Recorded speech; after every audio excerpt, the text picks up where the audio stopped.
Welcome, everyone, to the Islanders Never Say Die podcast. I'm your host, TJ, and with me here, as always, is our NHL analyst and expert, the grumpy old man. They say there's no shame to his game because he's always the same. That's me. Grumpy, you do not have your mic hooked up to your chest. Sorry about that.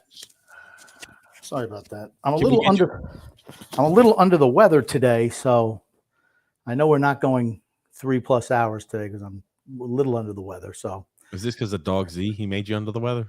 No, he dragged me down in the street yesterday. That damn dog, absolutely did. He's a reprobate. Let me ask you this: you're gonna have to take care of Son X on the show tomorrow.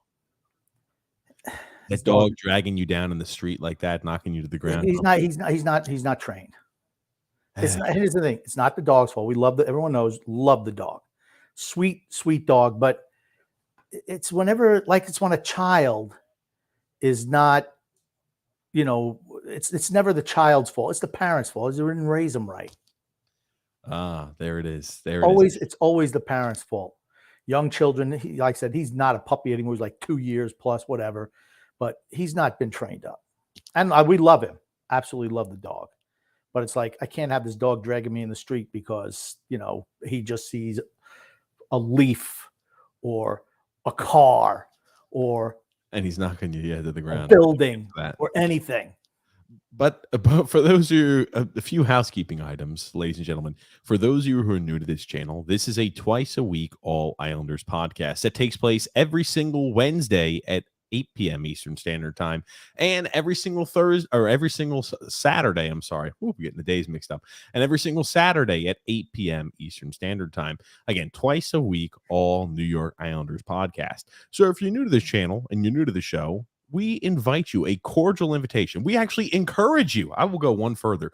We encourage you to subscribe on YouTube, to like on Facebook, and to follow on Twitter. Give us a 5-star review. That's right. Grumpy likes to say, give us a 5-star review. There it is. And because no platform has a 5-star review except Apple Podcasts, you could just write 5-star review down in the comments because that apparently helps the algorithm too, Grumpy, right? There you go. And as everyone knows, it's 8:30, and there's no truth to the rumor that TJ wanted to make sure he saw a puck drop for his favorite team, the New York Rangers, tonight playing the New Jersey Devils. No truth to that rumor at all. I swear to God. Now people are going to think that I'm a Ranger. You keep on feeding. You keep feeding this. It's easy. The freaking masses. They're going to be upset with me now, Grumpy. But, we invite you to subscribe on YouTube, to like on Facebook, and to follow on Twitter. Also, if you enjoy the content, leave a thumbs up. Apparently it helps the algorithm, helps get the word and the fun time of the Islanders Never Say That podcast out to the masses. So, today we're going to be talking a lot about the current series against Carolina Hurricanes. Obviously, it's at the forefront of anything and everything in New York Islanders base. But also, if you like all sports, if you are a hockey fan, but also you like some NBA, you like the MLB, maybe the NFL, maybe you like some college athletics, maybe you like soccer, world football. We have another podcast called TJ and the Grumpy Old Man. It's on YouTube, Facebook, and Twitter as well. You could find it in the link in the description below as a featured page on our YouTube channel called TJ and the Grumpy Old Man. Again, you can find that Facebook, YouTube, Twitter, and as a featured page in the YouTube channel, as well as in the link in the description below. We just talk anything and everything on everything sports on that show. With the Grumpy Old Man, Son X, and myself, we talk all things sports. It's a great time. It's a fun listen, a lot of banter, a lot of joking around. Make sure to give that a check out, called TJ and the Grumpy Old Man. And this Thursday, we have our NFL Draft Spectacular. So that's going to be a lot of fun too. So make sure you check out TJ and the Grumpy Old Man. Don't ever be afraid to live stream that NFL draft with TJ, the Grumpy Old Man, and Son X. That's always a ball. It's a bunch of fun. Usually the first year we did it, not so good because TJ spent most of the night in the bathroom. I don't know how many times you went. It was a 4-hour show, 4.5-hour show, the first round of the draft. And TJ must have spent an hour and a half in the bathroom on 17 or 18 different trips. Yeah, actually, I took like 90. I didn't actually even show up to the show, Grumpy. I just said you showed up back in 5 minutes. But you spent a lot of time in the bathroom. Oh, bullshit. Anyway, let's talk some Islanders. Let's stop the chit chat and the gabbing about New York Islanders, since the last time we had our podcast, they lost on the road to the Carolina Hurricanes in Game 2. That was on Thursday. And then recently, yesterday, on Friday evening, the New York Islanders found a way to win, and they beat the Carolina Hurricanes. Now, there are a lot of topics of discussion that have happened since our last podcast. Game 2, people are pointing the finger at Ilya Sorokin. We're going to talk about that. Also, key injury, another big injury for the Carolina Hurricanes, out with a broken hand, Tara Vinen. We'll talk about that. Also, in Game 3, right, it was a 1-1 tie until about, I'd say, 5 or 6 minutes left in the third period. And the Islanders get a power play, and Kyle Palmieri redirects one in past, I think it was, who the hell is that? Ronta. Hey, that was a nice tip. That was really that was a really good job. I mean, considering, where he was too. I mean, had to be what, like 3 foot tip. I mean, nice. In the matter of how much space. I mean, like 3 feet vertically, in a matter of, like, I don't know, maybe about like the length of it being like 5 or 6 inches away from the goal. I felt like he was right on top of the goalie. And I'm going to say, I think Palmieri has been, through the first 3 games of the series, the best Islander forward through the first game. He's had a great postseason. Really good. Really good postseason. That's the only way for him. Kudos, Kyle Palmieri. He is having a freaking ball of a first round. I like to see that. Let's talk a little bit about Game 2 first. New York Islanders playing the Hurricanes. Islanders lost. The Islanders had a lead in the third period, and Sorokin gave up a few goals, albeit some of them. One goal in the third period to tie it. That was a fluky. It was a lucky goal. Banged it in off the back of his helmet. I mean, that's a lucky goal. Sorry. Sure. Lucky goal. No skill there. Not Sorokin's fault. Just a lucky goal. Anyone who tells you any difference, full of shit, and they don't know the sport of hockey. That's the end of that. We tried to talk about this, and we'll mention a few things that we did. I'll tell you. Let's talk about each goal, because I want to talk about it. Sorokin was getting, after Game 2, Sorokin was getting a lot of freaking blame.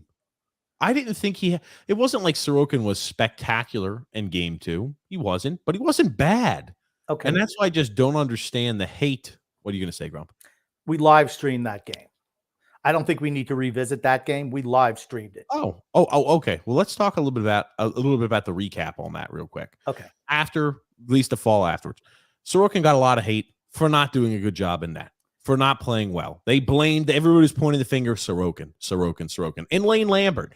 Why did Lane Lambert roll out Matt Martin and Casey Zizekas in the fourth line out there with less than, what was it? With in the dying minutes of the third period with a 1-goal lead? Why were they rolling out Matt Martin and Zizekas in the group? It was just Phil who did that. Nobody else. People online were doing this. I'm giving you the update. Okay. What I'm telling you is what's been circulating. Anyone who says that knows nothing about the game of hockey. That's all I have to say on that. They know nothing about the game of hockey. Nothing. Absolutely nothing. Anyone who says that knows nothing of the game of hockey. Sorokin. So you want to review the goals. Okay. First one, no shot of making a save on that. Second one, fluky goal. He's looking. The puck should be going around the other edge. Aho bats it. By the time he sees it, it's already bounced past him. Hey, it happens. Sure. Third one, you bank it off the back of his helmet from behind the net. That's not his fault. And the last goal, that's a pass from all the way on the other side, all the way across. And let's give Jesper Foss some credit for that shot, going crossbody. Those are tough ones for goaltenders to stop, because they're going post to post, and you put it back the other way. Hey, tough to stop. Sorokin's all right. And what did I say going into the series? For the Islanders to have a chance to win the series, what was Sorokin going to have to do? 2 shutouts and 2 1-goal games. We got 1 so far. Can he get the other 3? Well, we've got a 1-goal game. We haven't had a shutout. So that means remaining in the series, Grumpy, he needs 2 more shutouts and a 1-goal game in order for us to win. And the shutouts are going to have to be in Carolina. I will tell you this. Game 2 was obviously disappointing. And what did we say right after Game 2? There's one thing about the New York Islanders. It's the reason why the show is named what it is. Islanders never say die. Some people say, "Oh, I don't get why the name of the show is Never Say Die when you guys just keep saying the Islanders should die or the Islanders aren't good or the Islanders are done." The mantra of the New York Islanders is never say die. It is. The Yep. Islanders, think about what some teams, mentally weak teams, would do if you go ahead and have a goal, you have a goal lead in the third period, and you go ahead and find a way to lose in overtime. Sometimes Devastating. it could be mentally devastating to a team. Mhm. Tough, hardened teams that have that never say die attitude bounce immediately back. They are in a tight game, a 1-1 game, all the way until about 5 or 6 minutes left in the third period here yesterday on Friday. They find a way to score, Kyle Palmieri, and immediately afterwards, 40 seconds afterwards, the Islanders score again, cementing the game away. They scored 4 times, I think, in 2 minutes, 27 seconds. And on 4 shots. They scored 4 times on 4 shots on net in 2 minutes and 47 seconds. It was an NHL playoff record. Right, for the fastest 4 goals for a team to score in NHL history. The unfortunate thing is it only counts as 1 game. I mean, here's the thing. I knew the Islanders are going to come out and win last night. I knew they were. Yes. I did not expect them to lose. To me, Islanders still tomorrow cannot lose tomorrow. You lose tomorrow, series is over. Series is over. They have to win tomorrow afternoon. It's like a day and a half.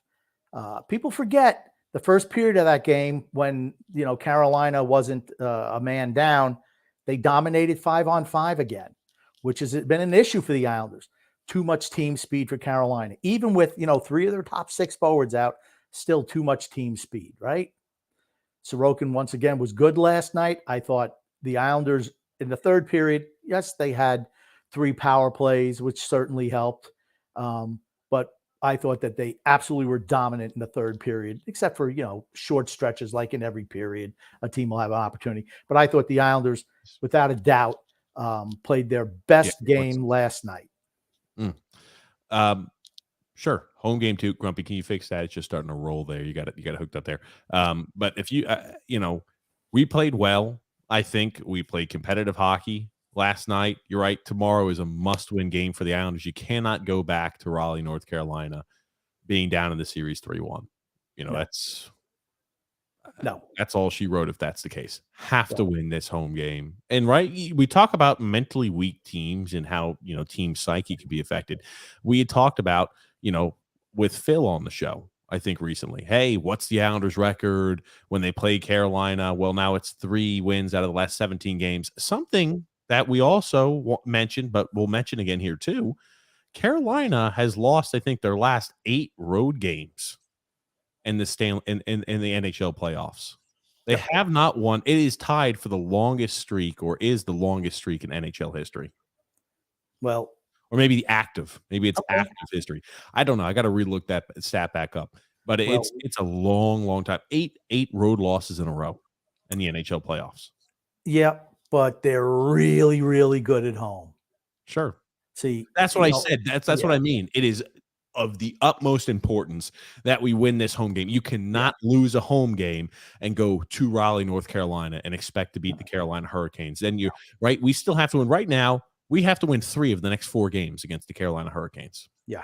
That's the way it is. Yeah. Doubtful. Is there a chance? Yep. I think there's a chance, particularly when, J.G. Pajot broke Teravainen's hand, knocking them another guy out. You see Stahl's a little bit banged up from the cross check from Martin. You see that they're wearing down a little bit, I feel. They are a very vulnerable team. Yep. And you've got to continue to exploit those vulnerabilities. Now, this is what we're talking about, because we want to show this, Grumpy. We don't want to just blast through what happened during those games. What, Grumpy? You just want to blast through it and just get the comments and then end the show in 30 minutes? What are you trying to do? I want to be able to show this is the chop right here. Jean-Gabriel Pajot, and Teravainen's out for the series at least. Unless they make a deep run, he's not coming back. This is another player, another forward for the Carolina Hurricanes, another winger that's going to be out for them. Yep.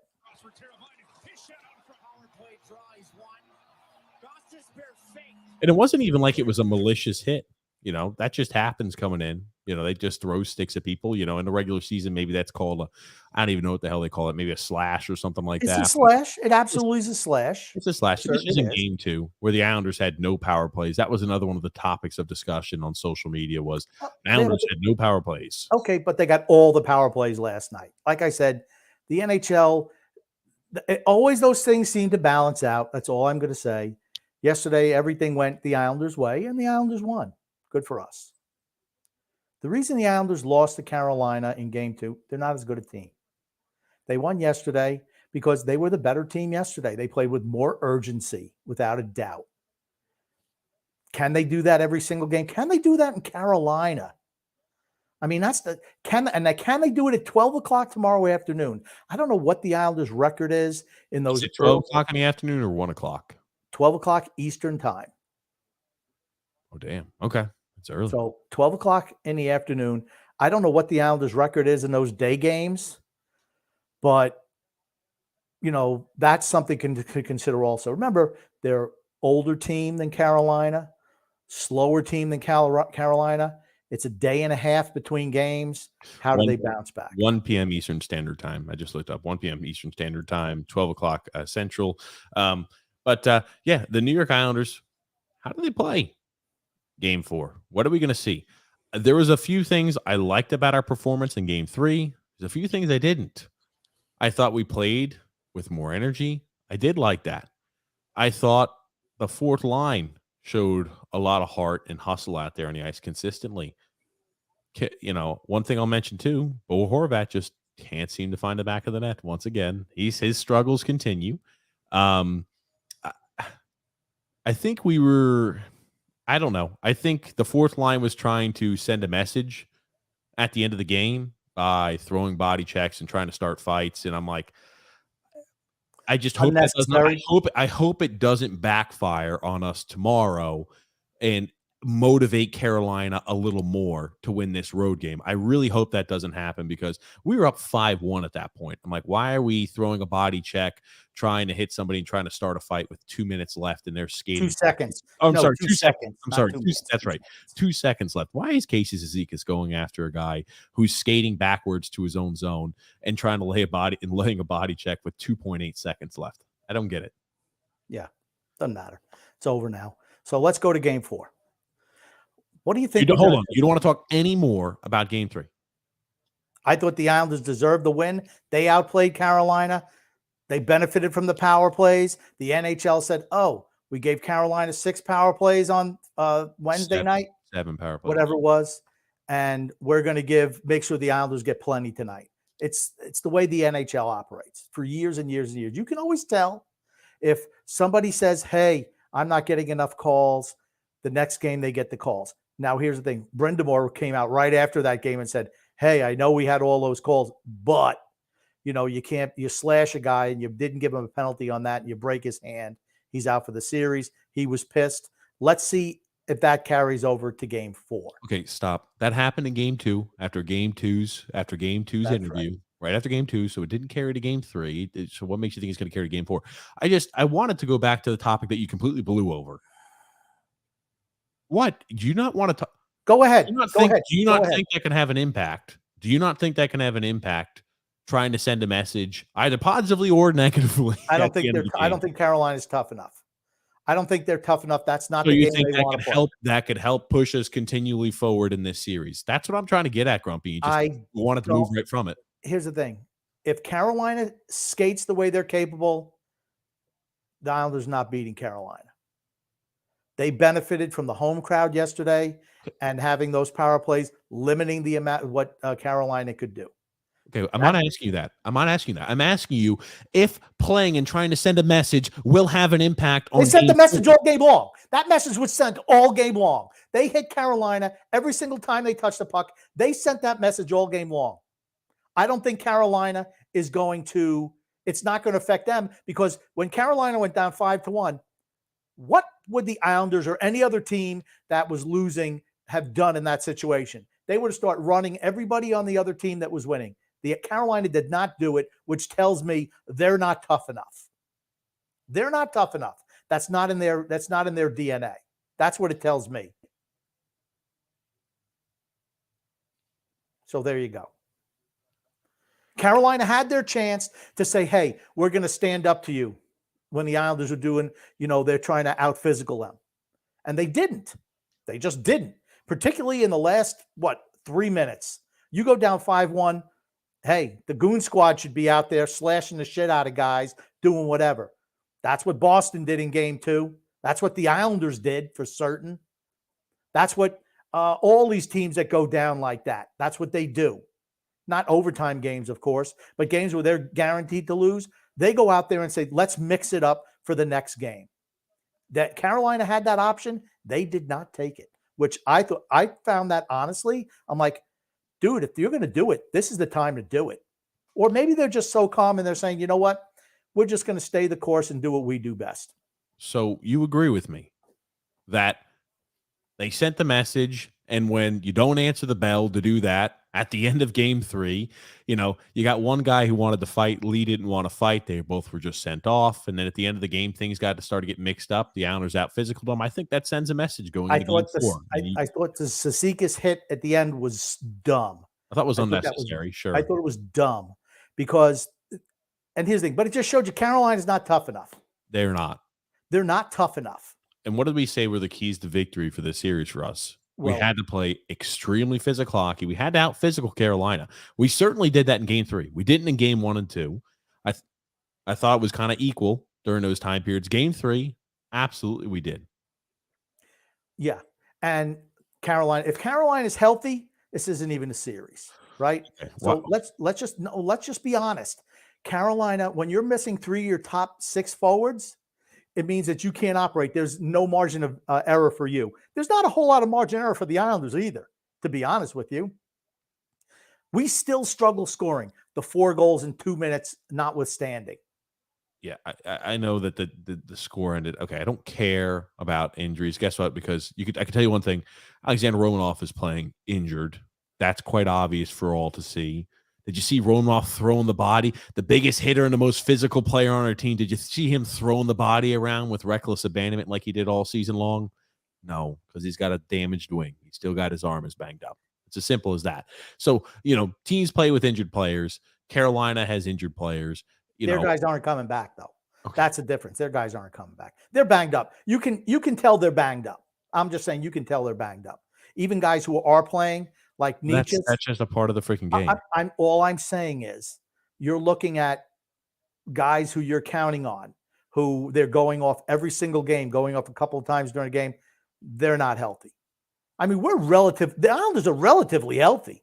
Romanov aside, who else is hurt on this team? There ain't nobody injured on the Islanders. Nobody. Well, you got Romanov and Wahlstrom are the only 2 players injured. Wahlstrom hasn't played all year.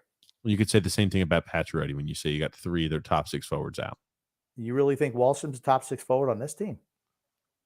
Where did he play? I don't know. He only played 11 games this year. Where did he play in those 11 games?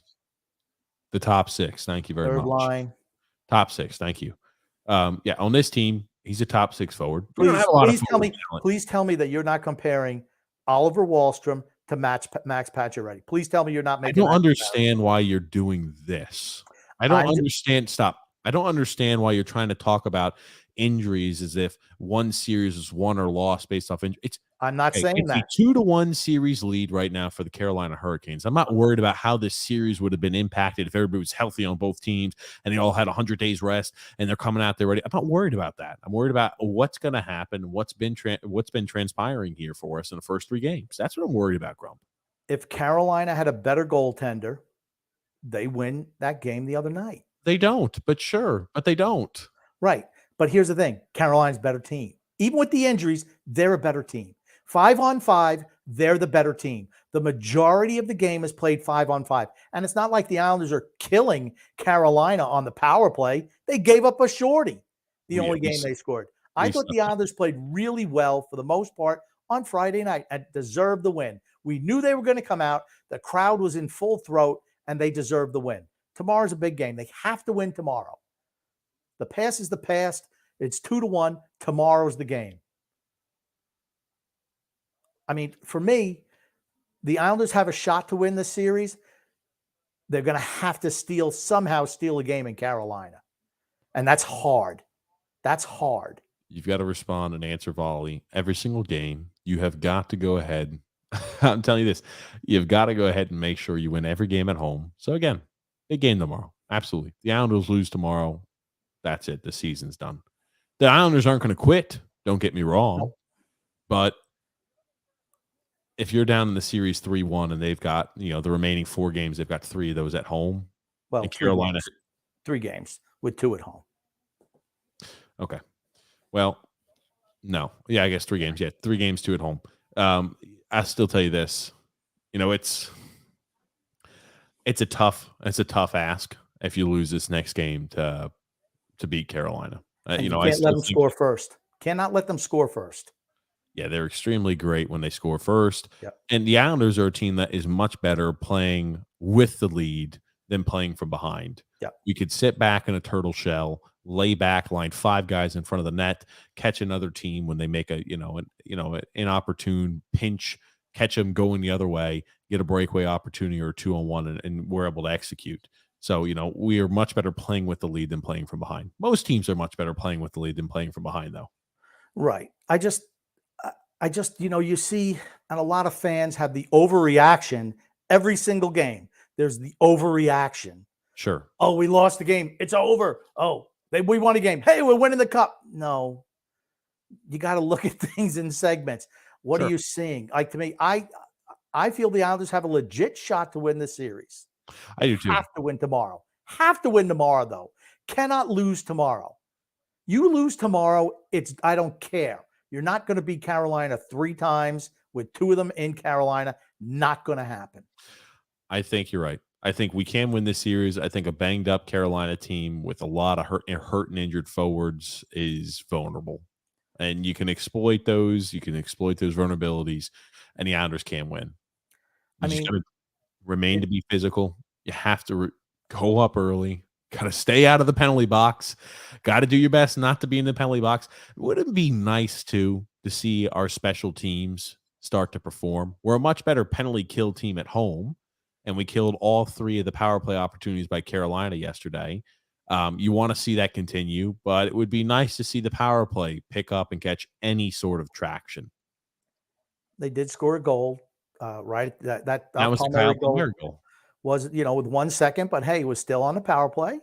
And like I said, that was a great deflection. Great deflection. That's the one that was the cleanest goal the Islanders scored in the series, was that goal. Sure. I thought that was a great goal. Sure. I don't disagree with that. I don't disagree with it. Big game, obviously. And I'm gonna do a little bit of the looking ahead portion. Let's say the Islanders beat the Carolina Hurricanes. They beat them, Grumpy, here on Sunday afternoon. I'll tell you one thing. We're gonna know really early in the day if we should be happy with smiling faces on, or if we're gonna have Debbie downer attitude. I'll tell you that much. But if the Islanders beat the Carolina Hurricanes in the series, it's a foregone conclusion they're going to play the Rangers. Yeah. Rangers good. I mean, here's the thing.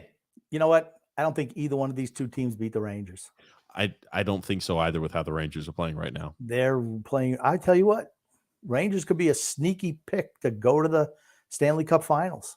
I told you, if the Boston Bruins get knocked out, and it's going to be the Rangers against either a Tampa team that's a little banged up, or against a Toronto Maple Leafs team, the Rangers could very easily sneak their way into the Stanley Cup Finals. Yeah, they could. Oh, and there would be nothing, and I mean nothing worse for Islander fans, is if the Rangers find themselves in the Stanley Cup Finals and they beat us along the fucking way. Oh, I was about to ask you a weird hypothetical question I wanted to go ahead and stir up some conversation with in the comments, the listeners of the show, as well as with you, Grumpy. Would you rather – oh, God bless you, Grumpy. Would you rather lose in the first round to the Carolina Hurricanes or beat the Hurricanes then lose to the Rangers? I would rather – so just to explain it, would you rather win a series but guarantee a loss to the Rangers, or lose in the first round and not have to play the Rangers? I'd still rather lose to the Rangers. I think a lot of fans are going to say no, but I'd rather lose to the Rangers because then at least you advanced a round.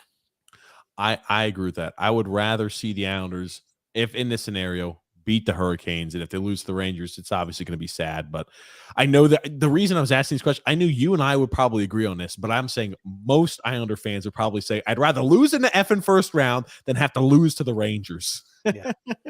Yeah. And I mean, the Rangers are good.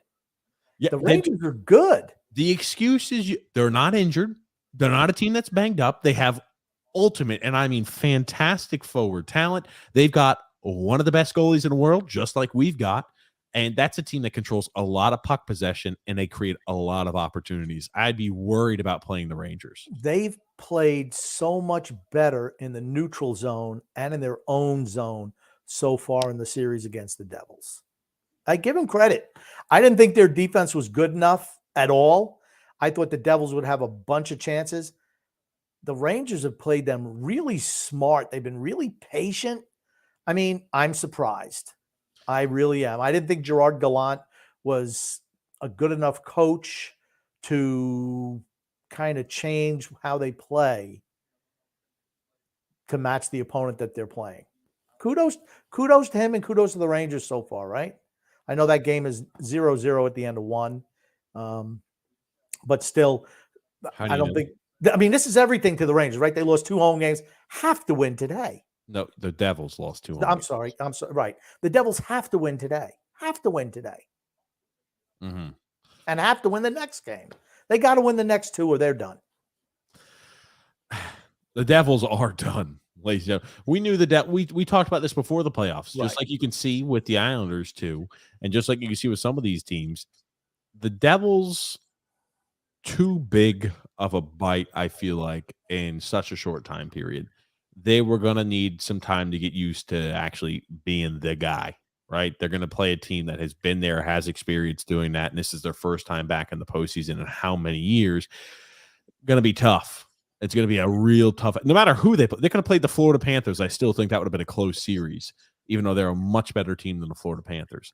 But yeah, there's a very big possibility if the Islanders, I mean, hey, if the Islanders win next game, they win Sunday at 1 p.m. Eastern Standard Time,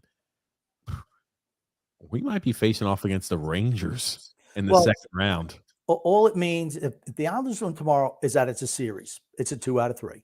I think it's a series already. It's not a series until tomorrow's game. If tomorrow's win, I think we win the series. If we win tomorrow, I think we win the series. This Carolina team is battered, and they're maligned with injury, Grumpy. Look at how many – okay, Pacioretty, albeit he only played for a freaking handful of games, that was somebody they expected to do something this year when he recovered from his Achilles injury. And he was good. Svechnikov, fantastic forward for the Hurricanes.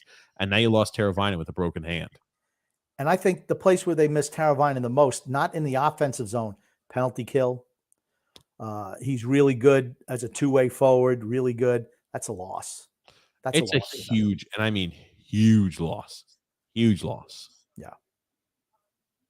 So I will tell you this. I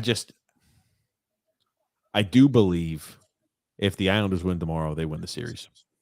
I just had that feeling. When does Freddie Anderson come back? He's sick? ?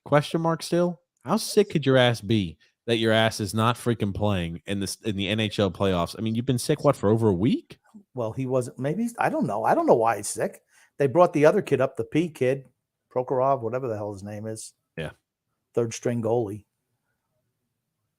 It's like the Ranger series last year. It kind of feels like we have to break through in Carolina. Going to have to win a game at Carolina. Going to have to do that. Can they do it? I don't know. You tell me. Yeah, they said 10 hours ago, Freddie Anderson's still not ready to return. I don't know what the hell. What type of sickness does he have? I'm really wondering. He's got an illness and will not dress for the second straight game, blah, blah, blah. I think he's allergic to the playoffs. Last time he played a playoff game was when he was getting run out of the arena with Toronto, right? He didn't play at all last year. Missed from February the rest of the year. He's out, injured. I'm just still so shocked by that. Hey, it benefits us. I think Ronta's an inferior goalie compared to Freddie Anderson. I mean, just look at the freaking weak-ass goals that Ronta's given up. Gave him up in game 1, gave him up in game 2. I don't think he gave up really – did he give up any weak goals in game 3? I don't think so. Yeah, I think the 4th one was pretty weak. Okay, I'll be honest with you. Once the Anytime Islanders, Matt Martin is scoring yards, that's a weak goal. So. oh yeah, we went glove side, like mid glove. That's a shot. Mid waist glove side. You hit that, you're going to score more times or not. Yep. He's shown that he can't make that play. Yep, you're right. So, it's good that Freddie Anderson, their starting goalie, still can't play, out with illness. I don't know what type of illness he has, but yeah, Carolina. I mean, Carolina wants him back. I think they desperately need him. So him being out longer is better. It'd be nice for their way of thinking. Is it's nice to have another option. Right now, they don't have an option. Hasn't played well this series, not at all. But what is their other option? They don't have one. But yeah, I'm just saying, if Freddie Anderson's healthy, he starts immediately, in my opinion. Maybe he doesn't, but if he's healthy enough to play, I think he gets put in there immediately. Yeah. Okay. That's fair. So I do think, again, just to recap, if the Islanders win this next game here, they win game 4 at home, 1 p.m. Eastern Standard Time tomorrow on Sunday, I think we win the series. And the very, very scary situation of the Islanders against the Rangers is a possibility. I'm not going that far. I think we win the series if we win tomorrow. I'm not going that far because it's 2-2. You still have to prove you can win in Carolina. They don't lose at home in the playoffs. So Carolina's playing with their backup goalie, and for the majority of the season, they're missing 2 of their top 6 forwards, 2 of the top 6 wingers. And they still win at home. And they still win. We haven't beaten them. That's the way it's been the whole playoff series. They beat us the 2 games in Carolina. We've beaten them 1 game in New York. Tomorrow's game is huge, right? It's huge. I'm on the record as saying I don't think that the Islanders are good enough to beat Carolina. Injuries, and that's always the caveat, right? Is injuries. It levels the playing field, sure. It certainly does. Toronto and Tampa, same thing. Same thing, right? Yep. Toronto gets run out of the building in game 1. And what are they doing? Cheap shot on Zernak. Knockout Hedman. Wingers are getting banged up. Next game, easy, a roll for Toronto.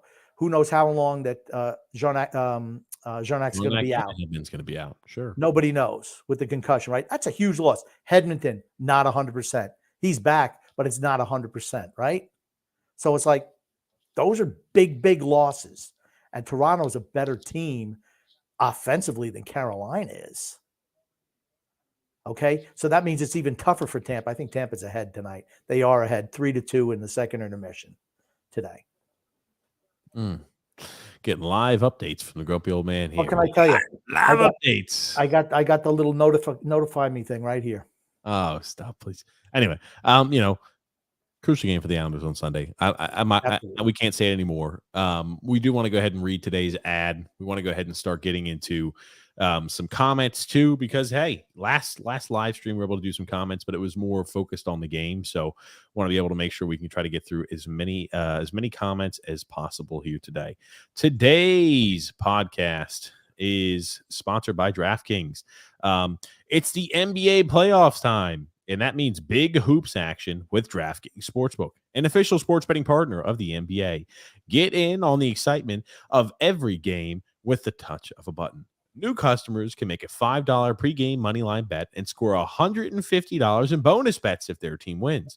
Plus, everyone can score a no-sweat same-game parlay every day during the NBA playoffs. Open the DraftKings Sportsbook app, opt in, and place a same-game parlay on any NBA game. And if it doesn't hit, you'll get a bonus bet back up to $10. So, Grumpy, you can go ahead and say, hey, Grumpy, you could bet yourself on the Boston Celtics. You can bet yourself on any team you want. So stack a few of those parlays up there for a big return. Oh boy, I'm excited. Yeah, and Grumpy with the no sweat game. Come on, no sweat same game parlay, Grumpy. You can't beat that. Download the app now and use the promo or sign in using the promo code THPN. New customers can make a $5 pregame money line bet and score $150 in bonus bets if their team wins.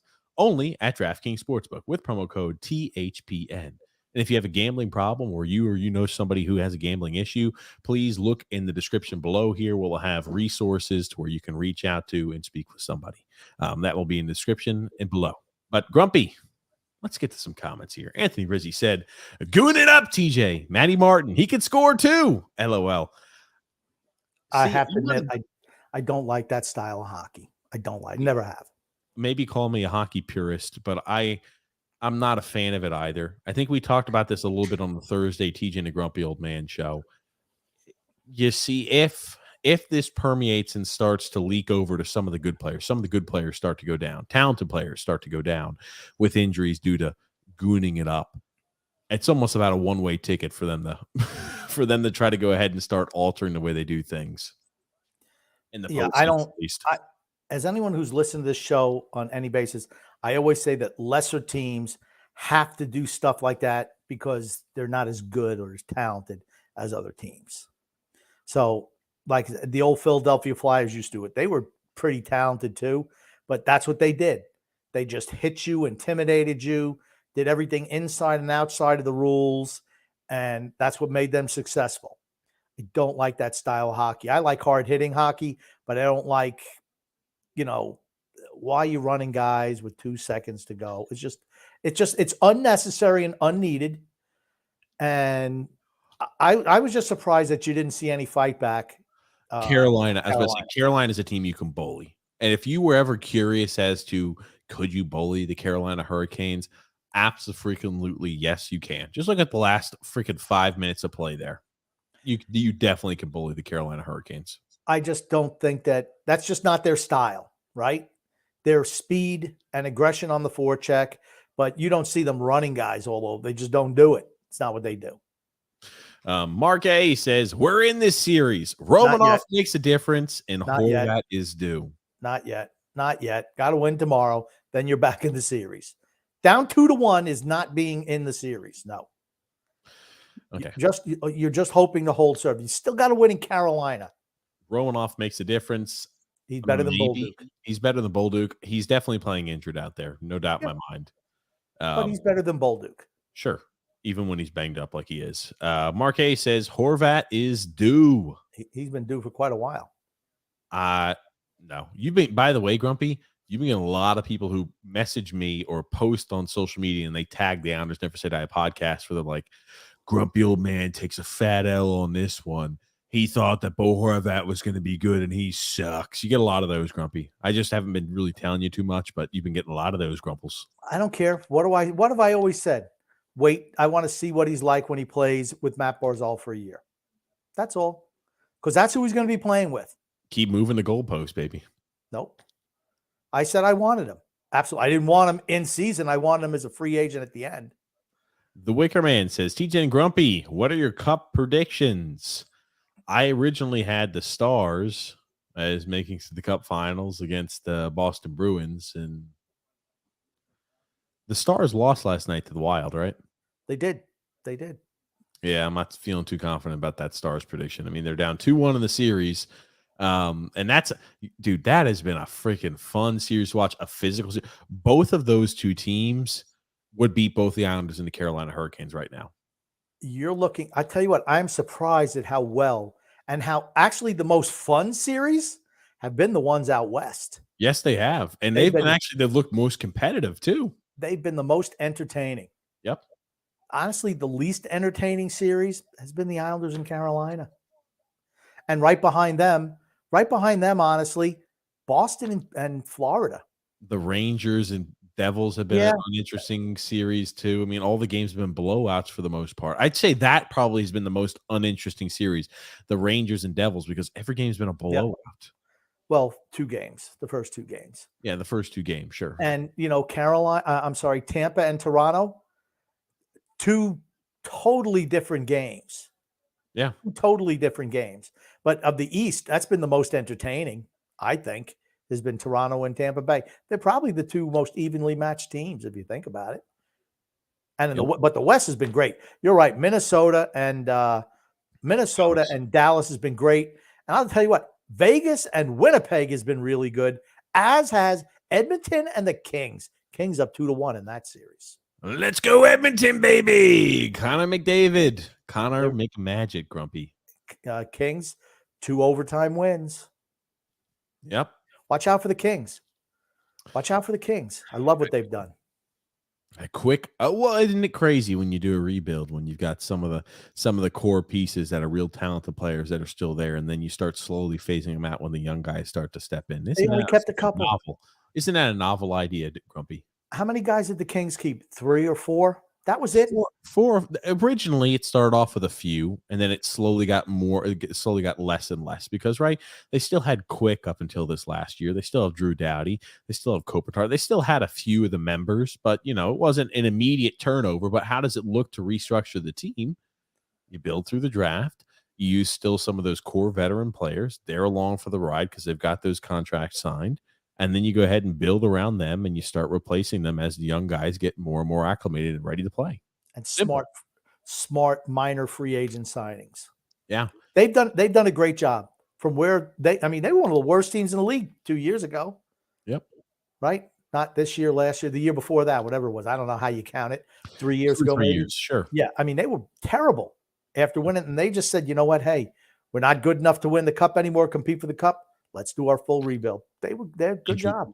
Andrew L says here the Islanders are 1-0 with Romanoff, and he's +3. Give him the Norris immediately. Oh, that's good. Overreaction.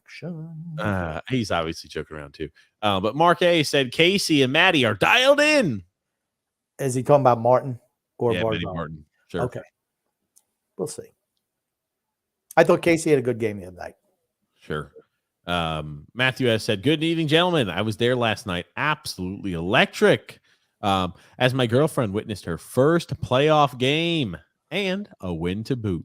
I tell you what, playoff games take on, and I just, like I said, I just remember games at the Coliseum, years and years ago. But you're looking at, it's just so exciting. I don't know if the new arena has that same electricity or not, like the Coliseum did. Well, here you go, Grumpy. Flex Crew says, was at the game last night, and UBS can bump confirmed.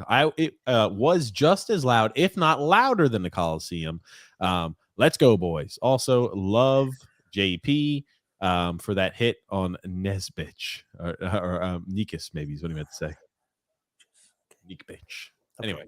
But yes, it can bump just as loud as the Coliseum. What's up, Scott? How are you? Frank K said, what an atmosphere at the game. So everybody's at the game, man. I'm jealous, man. Everybody at the game is talking about how great of an atmosphere. It looked like that on TV at home, too.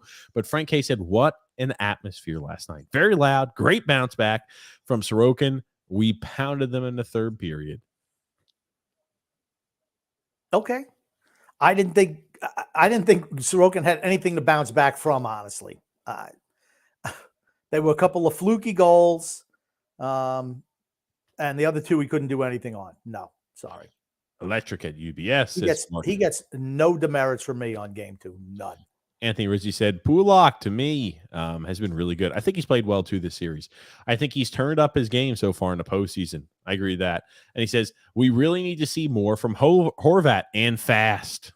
I don't think you're going to see anything for him until next year. You're not going to see anything from him, period, because he's an above average player who does everything well, but that's about it. If he doesn't play, if he doesn't put up 90 points a season with Matt Barzal, that freaking has been a waste. Okay, I'll say 75 is fine. What the 75 points is a forward first line playing every freaking opportunity possible, playing with one of the best playmakers in the NHL. 75 points is fine. You look at what people are getting. You look at the other people getting paid on this team. They don't put up those numbers. That doesn't mean it doesn't make two wrongs don't make a right, Grumpy. Okay, but I'm just going to say you're going to see. I think you will see him produce. We still don't have the right parts on the team. Still need a left wing that can play on that line. I don't think they're going to do it, but we still need a left wing to play on that line with Barzal and Horvat. Don't have it yet. Andrew Pulak certainly turns it up in the playoffs every time they're in it. I disagree. I think he's played well this playoff series, though. D-Cut says if Sorokin doesn't choke game 2 away, we are up in the series. You're nuts. You're freaking nuts. No. Maniac. You're maniac, D-Cut. Okay. Too much Phil's the 3 goals we scored, the 3 goals that the Islanders scored in game 2, none of them should have been a goal. Every single one was weak. Every single goal. He should have had a shutout. No. Freedom Fun and Adventure says, blessings to all. Great win by the Islanders. And Arena was rocking. Romanoff was a great addition last night. And +3.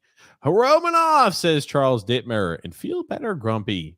says Thank you, here. Mark. Okay. Look at Shay. You see who that is, Grumpy?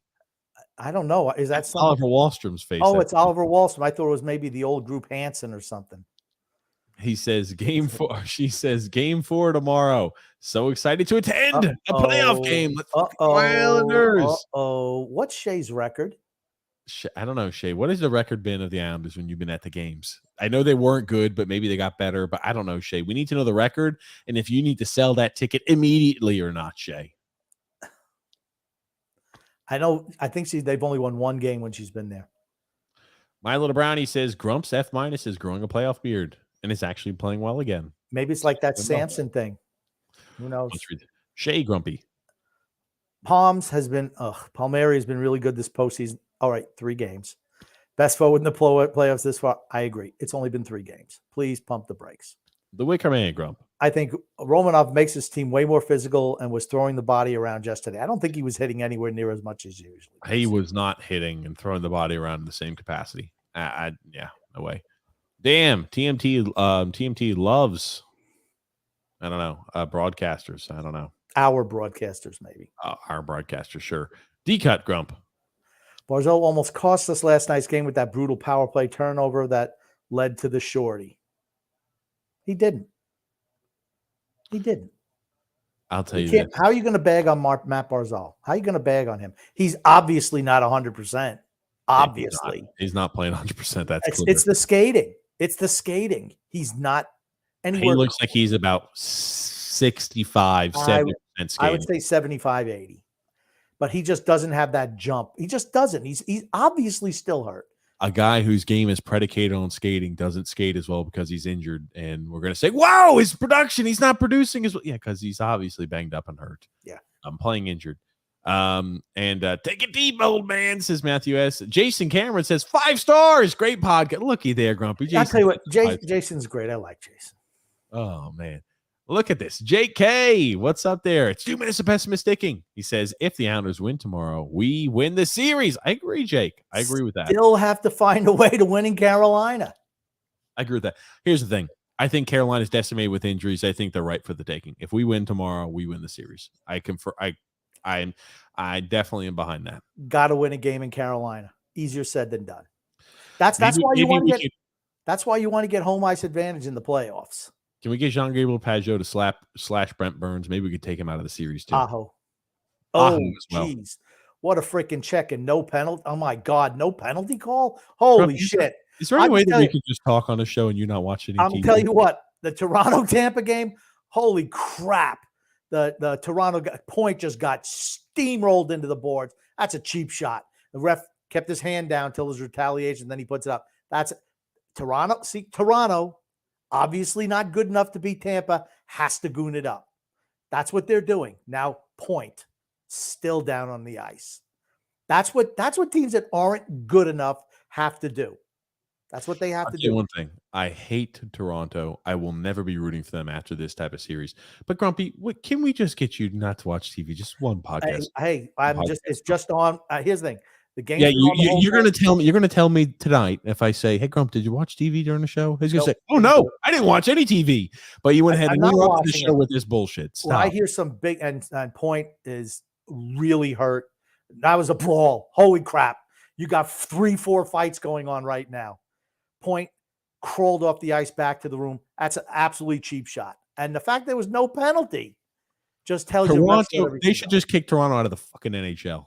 I'd be fine with that. Stamkos was fighting after that.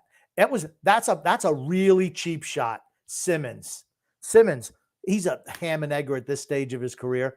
What does it matter to him? He could care less. I mean, was Simmons? Oh, Simmons laid the hit. I don't even know. Like I said, I was just on it. Like I said, just on in the background. You see somebody get, smoked. He got smoked. I don't even know who laid the first check. Tampa's pissed. Well, Tampa also scored on a goal. Braden Point scored on a goal before they blew the whistle earlier on this game in the second period. They blew the whistle. It went in and they said, uh-oh, they blew the whistle too early, so they had to give them no goal. Here's the thing, the difference between Tampa and Carolina. Look at the bench on Tampa right now. They're not going to let that shit stand. I'm going to tell you right now. We're fighting right back immediately, and I guarantee you Tampa's going to start running some of their star players. Guaranteed. And Toronto's got no one to blame but themselves. They wanted to play goon it up. You have to be able to pay the consequences when it comes back the other way. These officials are gutless, though. That hit was really freaking egregious. It was Riley. Holy shit. Man, I tell you what, shoulder into the boards. Oh, my God, that's brutal. Kucherov jumps right in there. I tell you, holy crap. How do you not take a call? Honestly, when players, I have not seen this hit. I got to pull this up. I'm sorry. This has derailed our podcast because this is what Grumpy finds the way to do. When you let Grumpy run wild, he just does what he does. But I'm interested to look up this hit. That's bored. Even in slow-mo, it looks bad. Okay. And Kucherov comes right in at him. I'm fine when they do shit like that. Oh, just penalizing the hell out of a player. I haven't seen it yet. I'll be very interested to see this when they finally. And then freaking Riley turtles up.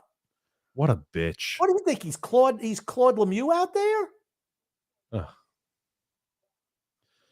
Oh man, I'm gonna get this pulled up here in a second, but let's continue. I'm gonna have you read a few comments. I'm gonna get this pulled up. We can watch it live. How the officials missed the Nietzsche's hit, the Nasic's hit on Nelson on the bench is crazy, and no call on that.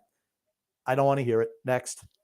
Hold on. I don't want to hear anybody complain about officials. The Islanders get away with shit all day long. Just stop. No. Man, did we miss Romanov the first 2 games? Can't argue that. He looked good yesterday, considering he's not fully healthy. Looked 50 to 75%. He probably is like 45. I could just tell you based off of what we know, Shay. I'm going to say he's still banged up, but he is. You're right. He's around that 50 to 75. He is absolutely not playing 100%. I can promise you that. Freedom, fun, adventure, Grumpy. Feel better, Grumpy. Thank you. Dog Z is still your favorite. He is. Correct. Son X has not trained him up. 100% true. Teach him the watch me command and get a round leather leash. I thought TJ was a Red Wings fan. He's a Red Wings, Rangers. You know what he is. Anybody but an Islanders. I'm just kidding. I'm not a Red Wings fan. You're always trumpeting Steve Yzerman. Always. Oh, shit. Okay, so here it is. You know what? Honestly, Grumpy, it's not as bad as you made it sound. They're just fighting for the puck. He just got a 5-minute major for Morgan Riley. Morgan Riley who hit him. Not freaking. Okay. That's what I said. Riley hit him. Why was I thinking Ryan Riley? Oh, Ryan O'Reilly. I was mixing them up. Okay, here's the hit. Let's put this up. Play it full motion, full speed. Okay, give me a sec. For those of you who were also, let me remove the banner. For those of you who were listening to the show and doing what we're supposed to, being good ladies and gentlemen. Hey, it's a hockey show, man. Grumpy over here. Let's watch. Oh, God. He's got a dislocated shoulder. He's broke. He's got some broken ribs. Maybe he's holding sternum, something like that. He's gonna be out a while. He could. I mean, I feel bad for him.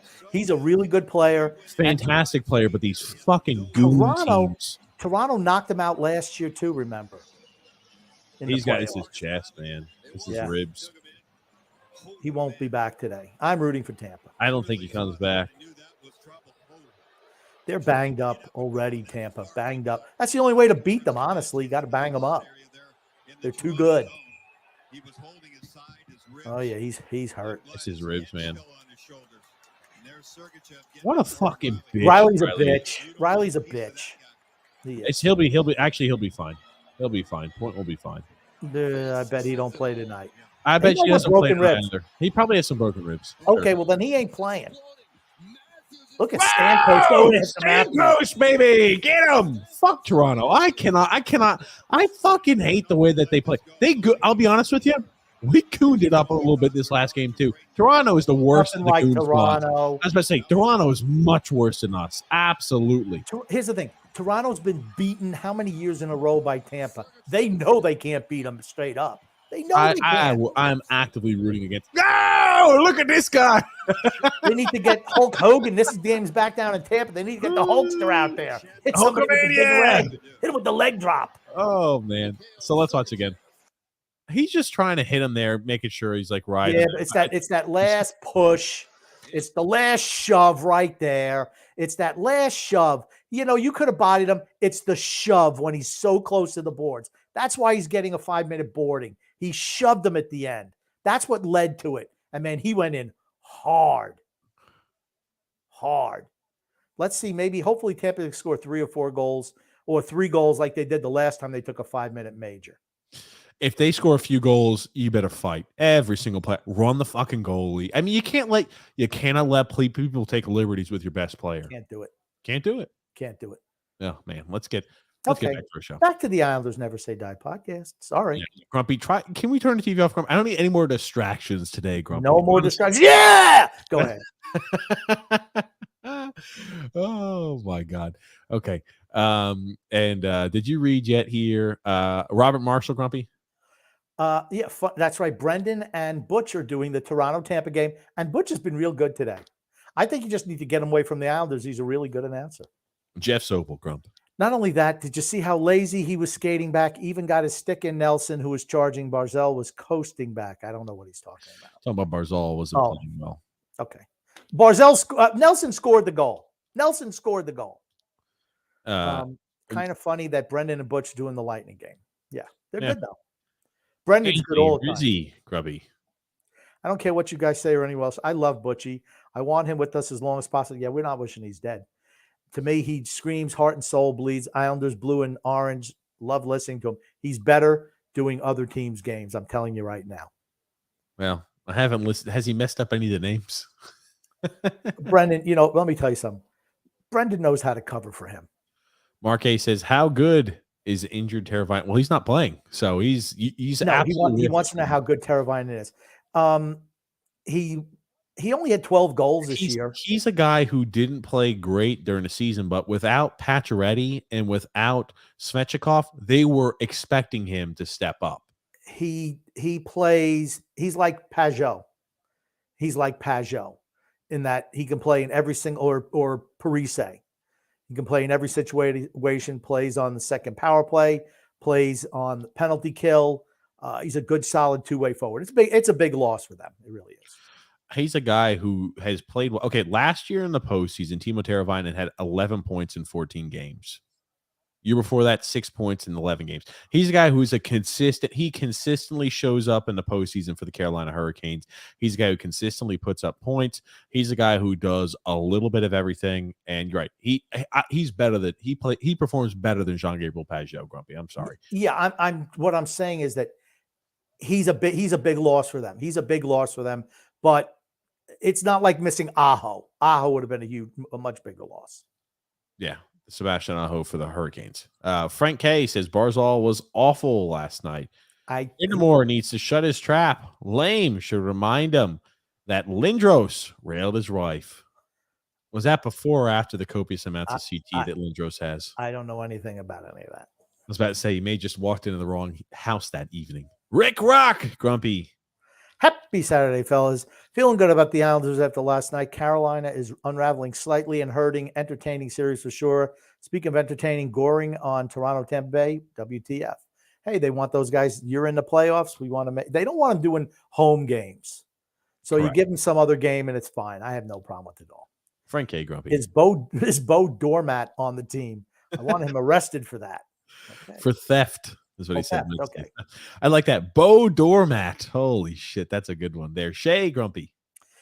You can blame Sorokin for the game-tying Slavin goal and a game while also acknowledging how good he was for us in the regular season.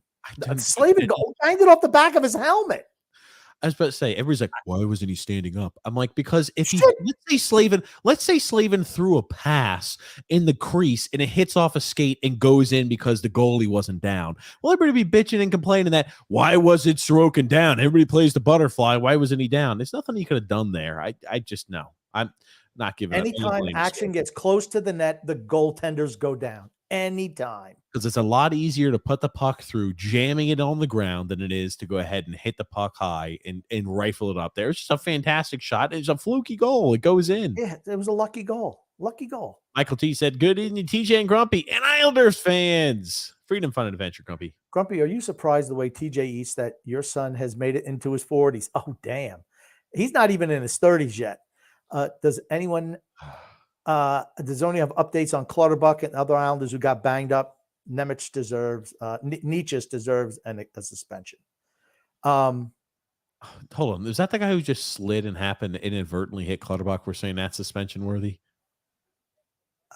I don't know. I don't think Clutterbuck's hurt, was he? Who cares? He's the He wasn't, fourth he wasn't liner. hurt. No, He's Nietzsche done nothing. he slid. You remember when Clutterbuck got crumpled up? He came back that game. Grump, come on. Yeah, I don't think he's even hurt. Clutterbuck's not even hurt. He's not, but Nietzsche, yeah, no, he's not. Yes. I don't even think it wasn't I don't even think it was Nietzsche who made that play. He just slid, and I think he was the one who Clutterbuck just happened to did a little bit of a flip. And again, I don't want to hear it. I don't want to hear it. With all the shit that the Islanders are doing to Carolina, don't complain if somebody gets injured. Can't do it. Sorry, can't do it. Shea Grumpy. You lose. The whole thing is you lose the moral high ground when you do that stuff. There is no moral high ground for you. Shea says you don't have to go up on a shot like that you stay up and by the post. Can't let that one in. Talk about the slave and goal. I just disagree. Every goalie is in the butterfly stance. When that puck gets near the net, they are down on their knees. Period. That's what they are. That's what butterfly goaltending is all about. No one stands up. Yes, that goal probably doesn't score, 40 years ago because everybody's standing up glued to the post. But you want to know what else? You're letting all those goals that go in front when there's scrambles because you're not down. Okay, Grumpy. Matthew S. How do you feel about the blown non-high stick call in overtime? I don't care. I don't care. Well, did you see Mike Rupp? Did you see Mike Rupp over here? I thought when I initially saw it, I thought Mayfield was holding his stick. That's what I thought. Mayfield was holding his stick as he was trying to get out because it just snapped up. I thought he was holding it and he yanked it out. But then you see from this angle, it's Mayfield's stick that lifts it up and hits himself in the face. Well, I'm sure as you can imagine, Mike Rupp explains his thought process on this and why it was not called. And I'm sure, I'll let you take a guess how you think Islander fans reacted. All right, bear with me here. So a couple things here. So watch Martinook's stick. First off, the Martinook stick is going to be starting real low at the knee of Scott Mayfield. It's going to end up face high. Okay, and I'm going to show you why when you slow this thing down. Let's zoom in here. We'll back it up a little bit. So Martinook's going the other way. Watch the stick pop of Mayfield right in there. You're going to see the stick pop up, and you're actually going to see the stick bounce off of Mayfield's stick and get up in the air because Mayfield's popping his stick up. So look at this. Pops it. See that? Boom. Lifts his stick. Knocks his stick up. And now his stick blade comes up and hits the head. So remember, it started at the knee down here. Pop happens right here. Stick's just right at the knee. You can see it. Pops his stick. Comes up head high. Hits it. So here's my last point I want to make on it. You're this referee or this linesman right here. You can make that call. You're not making that call in overtime when you saw the player pop the stick. I just don't think you can call that. So I'm sure, as you can imagine, Islander fans were not too thrilled with that response. But he's right. See, I didn't see the stick pop. Right. When I first saw it, I'm like, he was holding the stick and the guy yanked it out. That makes it even less egregious when you see what he did. Here's the thing. That stuff happens. I don't want to hear anyone complain about the officiating. Yeah. Because it balances out. Over the course, it balances out. It really does. We saw it last night. The officials absolutely made sure that the Islanders got a bunch of power plays last night. They absolutely did. The Islanders hold sticks every time they're in the offensive zone. They are grabbing Carolina sticks. They do it every all team's doing the that. time. The Islanders are more egregious. Parise is the master of it. Now you're seeing, and here's the thing. You could tell that Engvall's trying to learn it, but he's still young at that because he's played for Toronto all those years, but now he's learning. He's like, you kind of grab a guy's stick and you flop and you hope to draw a penalty. That's a Parise special. That's a Palmieri special. That's Palmieri. When we got that power play, I'm pretty sure Palmieri had a stick here. Mm-hmm. He threw his hand up there when a stick, I think, hit him in the chest or hit it a little bit. He's selling it. Every player sells it. They call them veteran moves. And honestly, it's what lesser teams do because they're not good enough. It's what all teams do at this point. Not all.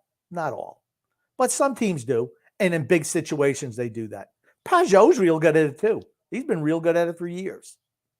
You know who you don't see doing that? You don't see Anders Lee doing that. You don't see Brock Nelson doing that. You never saw Josh Bailey doing that. I'm just saying. Some guys do it. Some guys don't. Some guys on our teams do it.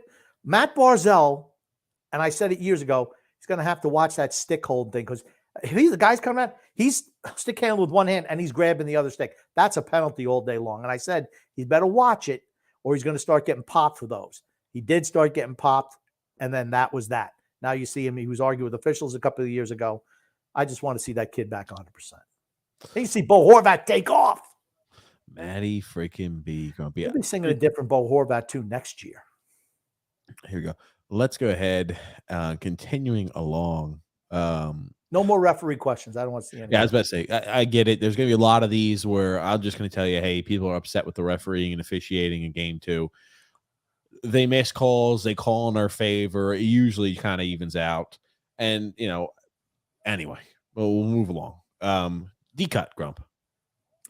In game 2, the Canes had a XGF of 0. I don't even know what the hell that means. Expected goals for 0. He blew that game. What were the Islanders expected goals for? Because D-cut. The Canes were expected to score 0 goals in game 2. I don't believe it. You must be reading that stat wrong. There's no way in hell after 60 plus minutes on ice they were expected to score 0 goals on the ice. I don't believe that. Without Sorokin, we'd be worse than Columbus, says Robert Marshall. No, we wouldn't be worse than Columbus. Declan, Grumpy. Matt Martin and his wife are awesome. They cried and said, we are so dirty because of that one Martin hit. Then the Canes last night took like 4 dirty penalties in the last 2 minutes, and Martin scored. I think you misread. I don't think so. Sorry. Moving along here, there, Grumpy. Grumpy, Declan. Such an awesome way to shut fans up who say he can't play hockey. What a season for him. He's had a great season. He's a freaking fourth liner is what he is. Sure. If he wasn't an Islander fan favorite, you wouldn't even know who he was. He's an Islander fan favorite. He's been on diminishing returns for years. Years. He is. He can't skate. He doesn't hit like he used to. He can't fight at all, and he doesn't skate like he used to. I think he's had a real bounce back season. Absolutely. Bounce back to what? Average? To a below average player? Oh, he was atrocious last year. Got married, right? Had a kid. You know what that does? It does affect your play. Affects your play in a negative way. G-Cut says, no comparison between Shesterkin and Sorokin. Night and day. Shesterkin's is on another level. You're nuts. You're nuts, D-Cut. Absolutely nuts. I couldn't disagree with you more. Yeah. Could not disagree with you more. They're both outstanding. They're both top 3. Top 3, top 4 goalies in the league, period. Sure.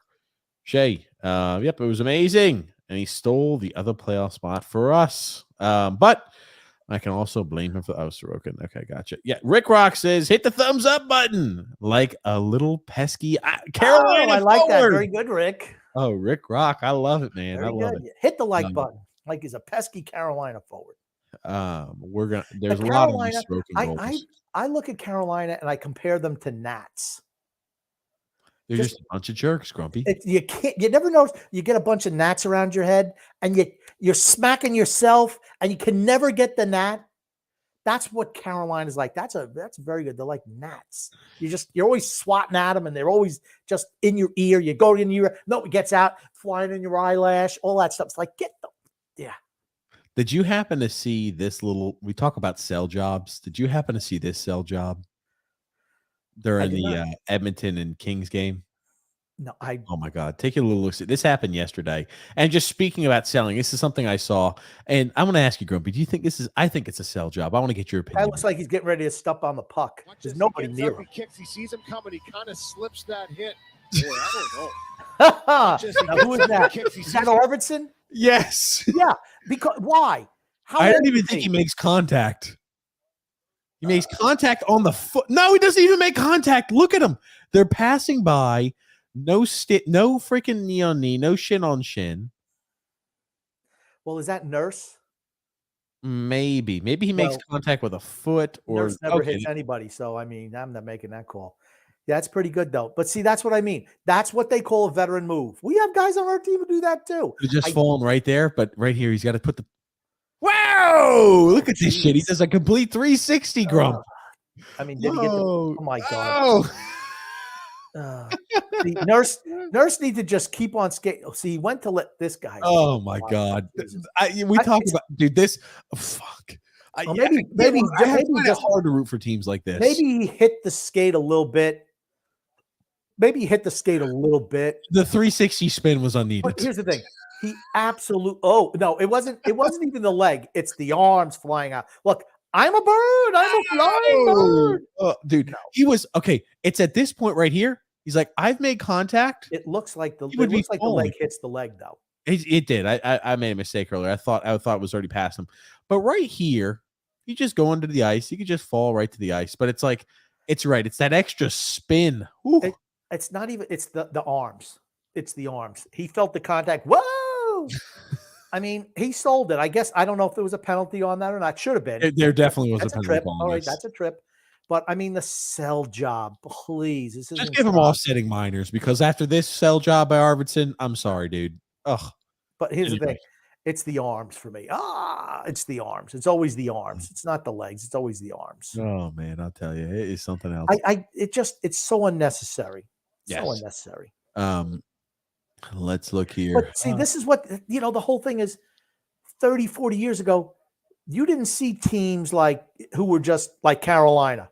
Absolutely not. You had to be physical if you were going to go anywhere in the playoffs. You had to have tough guys. And they legislate that stuff out of the game, but they let the guys on the ice play. You didn't see the type of shots that you see now. At least I don't think you did, because no one ran the big stars ever. Immediately get fought.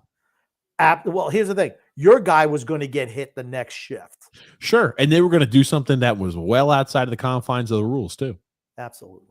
Got a few of these. I'll show you. Michael T just saying, Grumpy, if you think it wasn't a pivotal point of the game, then you hold Sorokin to a lower standard in his ability. D-Cut saying, actually, if he didn't give up one of the worst goals of the season, talking about the goal he didn't see that Sebastian Aho batted on net, which is always a smart thing to do, he would have given up 2 goals in a win.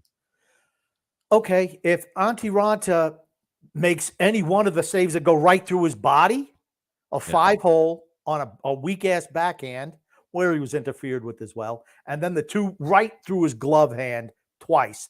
That should have been a shutout for Carolina, period. Sorokin's not the reason you lost. Weren't good enough in the offensive zone. That's why you lost. And Carolina's really good at home with a lead. They just are. Grumpy, next comment here. I'm starting to agree with Phil. Sorokin's equals Kirk. D-Cut's just a freaking troll. You know what? I said to TJ, Phil is the Kirk Cousins of the Islanders Never Say podcast when he comes on. Islanders Never Say that podcast. Yeah. Michael T. Grumpy. Oh, hey.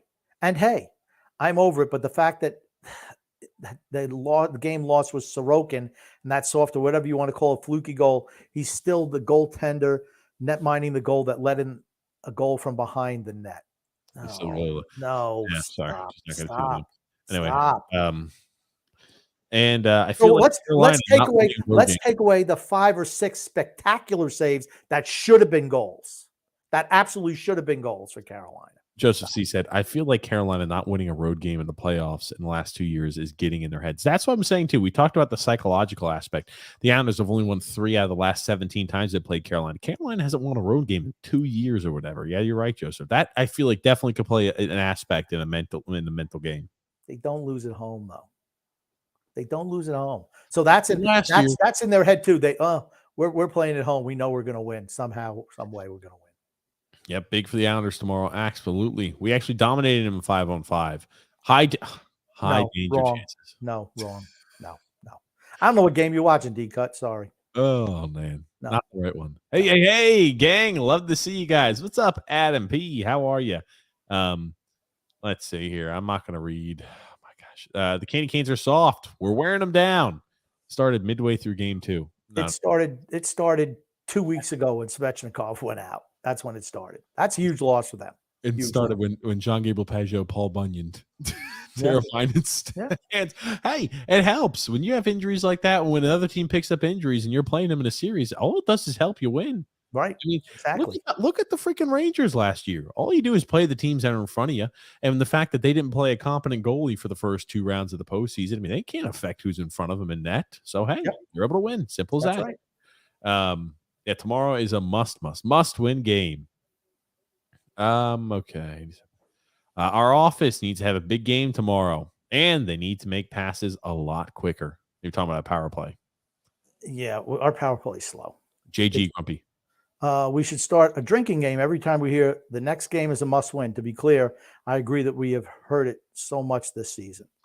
Not really, but tomorrow if you can't go down 3-1. Had to win these 2 games at home to have any shot to move on. Sure. And I'll tell you this: if you were to play some sort of drinking game every time you heard this is a must-win for the Islanders, if you watch the pregame, you're going to be hammered by the time game starts. So you're not even going to make it out of the first period alive. So good luck. Robert Marshall says, "Sure, Mike. If you say so, maybe if they had some more offensive talent, it wouldn't matter if Sorokin missed a save or 2. Fact of the matter is, Sorokin's been playing playoff games for months. That's very true. Very true. Very true."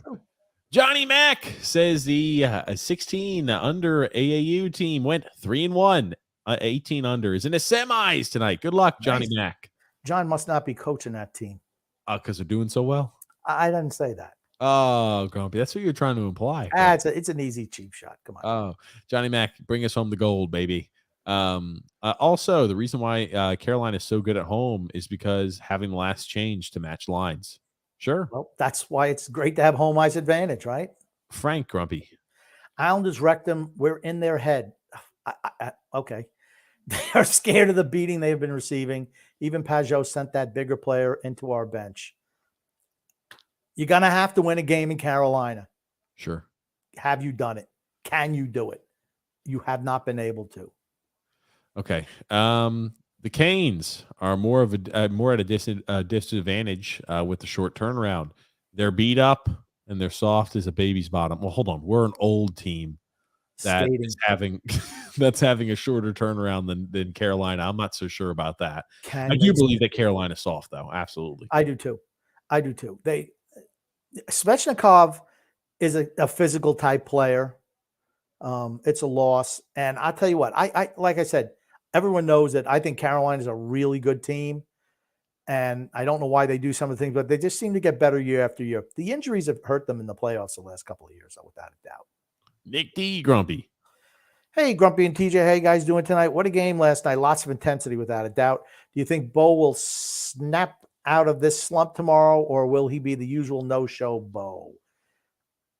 I think he is what he is at this stage for this year. Grumpy, as you're reading comments, are you watching the TV as you're reading comments? What the fuck? All I know is I read the words that are written. I don't know what you do with them. No, I'm just asking you, Grumpy. Anthony Rizzi says here, but on the funny part, you guys have a few players on this team you guys will not jump on. And that's the truth, no matter how bad of a play they make or how bad they play. Dobson and Sorokin. You are never going to see me jump on the best goalie the Islanders franchise has ever had. Sorokin, in my opinion, is the best goalie. Better than Billy Smith. Whoa, sorry, guys. The game was played different at that time period. If you put Sorokin back in that time period, he'd be a much better goalie than Billy Smith. You're comparing different eras. I was going to say, different game, different eras. So somebody's going to say, he's in the Hall of Fame. Gotcha. Different era. Game was played different. It's really tough to compare him. But he's the best goalie we've had, in my opinion, ever on the Islanders franchise. And Dobson, we jump on him when he plays poorly. We do. Not as much as we do others, for certain. We'll admit that. I will admit that. It's gonna be a lot tougher for me to dump on Dobson because, hey, he's the future $10 million man, ladies and gentlemen. How has Dobson looked playing with Pelech? He's looked good. You haven't noticed any defensive errors. Isn't that crazy? Hey, when he's not playing with Sebastian Aho or Samuel Bolduc or one of the other Ham and Eggers or Alexander Romanov, it's crazy. It's like his plays really picked up. That's nuts. It's nuts, Grumpy. Yep. Here you go. Islanders, JJ Grumpy. A Carolina fan was saying very bad things to Martin's wife, so hopefully that motivates him and motivates the team to come out. Okay, gotcha. So that's what it is. It's all on the social media stuff. And I'll tell you that. Now he's saying he's elite goaltender, but that was a bad goal to land in the playoffs, says Michael T. Disagree. It was a lucky goal. How many times has that goal scored where you throw the puck from behind the end line and bank it off the back of the goaltender's head and it goes in. It just doesn't happen. JG says here, it's almost like TJ loves the fact that Horvat isn't scoring. I'm I going to say one thing. It pushes TJ's narrative that I'm Horvat's not a correct. good player. I'm correct. And that was just another among the many shitty moves of this gen. Okay. I want to ask the Islander fans a question. Real freaking question time. All the fans who are out there shitting on Sorokin after game 2, keep the same effing energy when you're talking about our general manager. Keep the same freaking energy. Keep that same energy when you're talking about a Hall of Fame general manager and the 2-time general manager of the year, right? He's supposed to be the best general manager out there. We can't see any of these shitty moves and shitty moves he makes. Why the hell are we not roasting him every single game that Horvat continues to struggle? I don't know. It's crazy, isn't it? Right. Who's the guy who traded for Bo Horvat and gave up as much as he did for him? For a guy he could have had as the UFA at the end of the year. I wonder. Keep the same energy when we're talking about our general manager. That's all. Let's not shit on the best goalie this team's ever had. Let's shit on the general manager. Let's keep the same energy when we're talking about this GM. I guess we'll have all offseason to keep that same energy. I'm expecting that same energy, guys. D-Cut says Brendan Moore is an awful playoff coach. I disagree. This year is, I mean, like 3, I don't know. 3 of their top 6 forwards are out. And they've got and Nietzsche, I thought, looks like he's playing a little banged up too. Like he's Matt Martin is certainly playing banged up. Yeah, was that Grump? Like he's playing on one leg almost. Sure, Grumpy, sure. And they're still winning the series. They're still winning the series. I mean, do I think even if they beat the Islanders, they're not going to beat the Rangers? They have a vulnerability right up the middle. Right up the middle. If the Islanders had more guys with speed, they could absolutely exploit that. Sure. They don't. Guess who does? The Rangers do. And I think the Rangers are better than they were last year. They absolutely are better than they were last year. No doubt in my mind. And Carolina is absolutely more banged up than last year. Yep. Carolina got 3 power plays in a row. Charles said, if he remembers correctly, maybe. Greg Prado says here, yo. Greg Prado in the house. And today is Greg Prado's birthday. Happy birthday, Greg. Grumpy, as a gift, can you pull up the lyrics to the hit Italian song? What is this? Funiculi, funicula. Dana, dana, dana, dana, dana, dana, dana.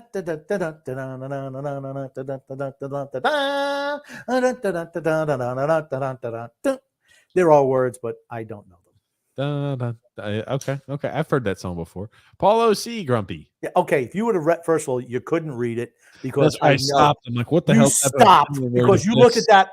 I've never seen that word before. It's not an English word. It's not an English word. You want me to read another language I've never read before, Grumpy? What do you want from me, huh? Grumpy, bail me out. Get out your bucket. I know it's right by you because you have to use it every show to bail my ass out. Get out the bucket and get the water out of the sinking TJ reading the comments boat. Just go do that. Shit, Grumpy, let's just start we're just going to start doing the podcast in another fucking language at this point, all right? Huh? Come on. Get the hell out of here. Paulo C. Grump. Palmieri goal is a great example of what I'm trying to say. Shoot from the point, get the bodies in front of that for deflections and rebounds, and that's what Carolina does and are good at. Carolina is good at not letting those shots get through. That one did get through, and that was a great tip by Palmieri. Great tip. Make Michael Law, Grumpy. Horvat will contribute at least 1 point before the season is done. This series is done. It could be also the season at that point, too. We don't know. Well, yeah, we don't know. The Wicker Man, Grumpy. I think that should be a 5-minute major on Toronto. He cross-checked his head with the stick. Colton looks injured. Well, it wasn't Colton. That was earlier. This is earlier in the show. So this is also happening. Oh, okay. Toronto. That game winds up going to overtime. Vasilevsky let in a weakie right at the end. Man. That sucks. I would never want Vasilevsky. I'm like, that's a goal. And that's a goal. You look at it, man. Where's Phil's facts? Where's Phil's facts? Where's Philly boy hat?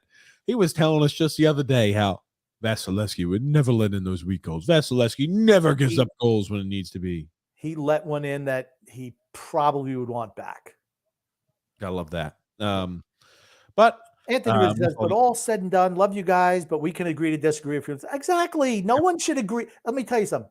I would be disappointed if everyone agreed with everything that we said. That's what makes good conversation. Sure. Yep. We agree with a lot of things, but sometimes we disagree. Michael T. said, Grumpy makes definitive statements of one team is better than another, and every individual game, that's not the case. You're going to try to tell me that if you look at certain series and certain games and certain opponents that one team's not better than another? Please. I mean, that's why they play the game. The game's not played on paper, but you're never going to tell me that like Florida is a better team than Boston this year. No. Matthew has said, we won mainly because my girlfriend and I were there. Hey, let me tell you something. That's one thing I know. I'm very superstitious. I remember going way back, 1990, New York Giants going for the Super Bowl all year. I was watching those games on the couch, and the warden would sit in a chair, and she would be knitting something. And one day, she's like, oh, I have to go somewhere. And I'm like, what are you talking about, warden?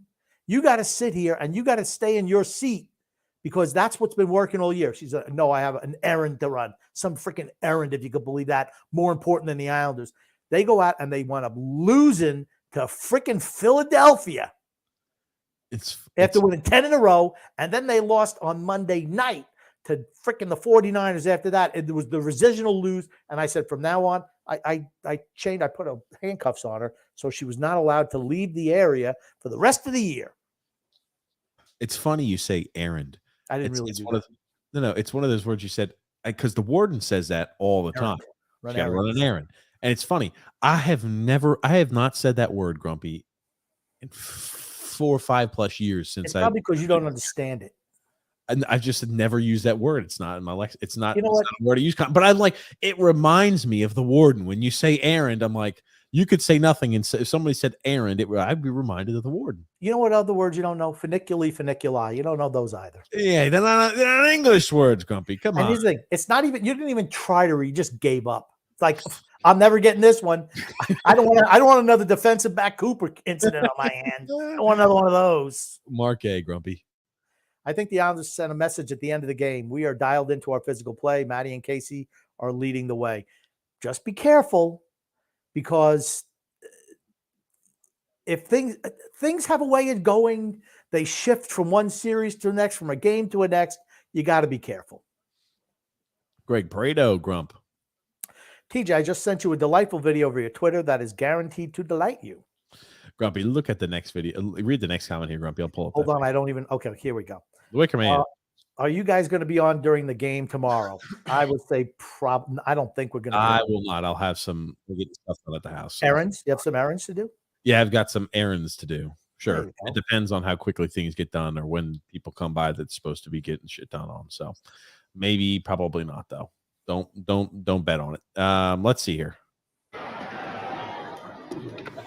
TJ and the grumpy old man. Yeah! Looky there, Grumpy. Did you see that, Grump? Look at that. I love it. The magnificent Greg Prado, Grump. Look at that. I got to watch that again. Look at this, Grumpy. Looks like he's incognito there. TJ and the grumpy old man. Greg Prado, great books. Got to love him. Okay, Grumpy, is it because he's not wearing like his beach attire? He's not wearing the shades. I noticed he's not wearing the shades. He's wearing regular glasses. Look at that. There it is. His regular glasses, Grumpy. Is that a Canadian's hat? Is that a Canadian's hat he was wearing? No, it was an Islanders hat. Oh, man. Love you, Greg. Thanks so much for stopping by. When a game starts out 0-0, which team is better is decided the 60 minutes after that. Sure. Okay. Islanders, JJ, Grumpy.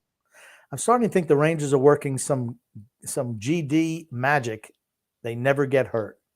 Well, here's the thing. Team that is not physical. That's right. Devils, so there's no body checks being thrown their way, so they're not going to get banged up this series. That's why I said if we play the Rangers, I'm going to say that I'm going to go out on a limb and say they're going to be a relatively healthy team. Like if the Rangers are playing Toronto right now, the Rangers would be freaking carting players off in the freaking goddamn in the paddy wagons too over there, or not the paddy wagons, but they'd be carting people off in the freaking ambulance as well. And are the Rangers a physical enough team to go after a team like Toronto who would do that? I don't know if they are either. Here's the thing. Toronto needs to be freaking kicked out of the league. I'm sorry. I mean, Toronto has seen that the style that they've been using for years and years hasn't worked, obviously. So they're like, okay, let's try to knock some guys out and, advance our team. I mean, That's the style they want to play. They have to be careful too, though. You got a Marner, you got Austin Matthews. You're going to run up against a team that's going to say, we're not tolerating that shit. You want to do that to our stars? We'll do that to your stars. And that'll be the end of Toronto.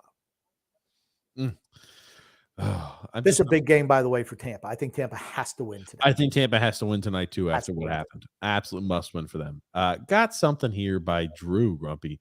Drew Licata sent this to us. It says, TJ, when he finally has enough of Grumpy watching TV during the podcast. Oh, man. Let me go ahead and adjust the volume accordingly because this kid likes to scream. This little, oh, God.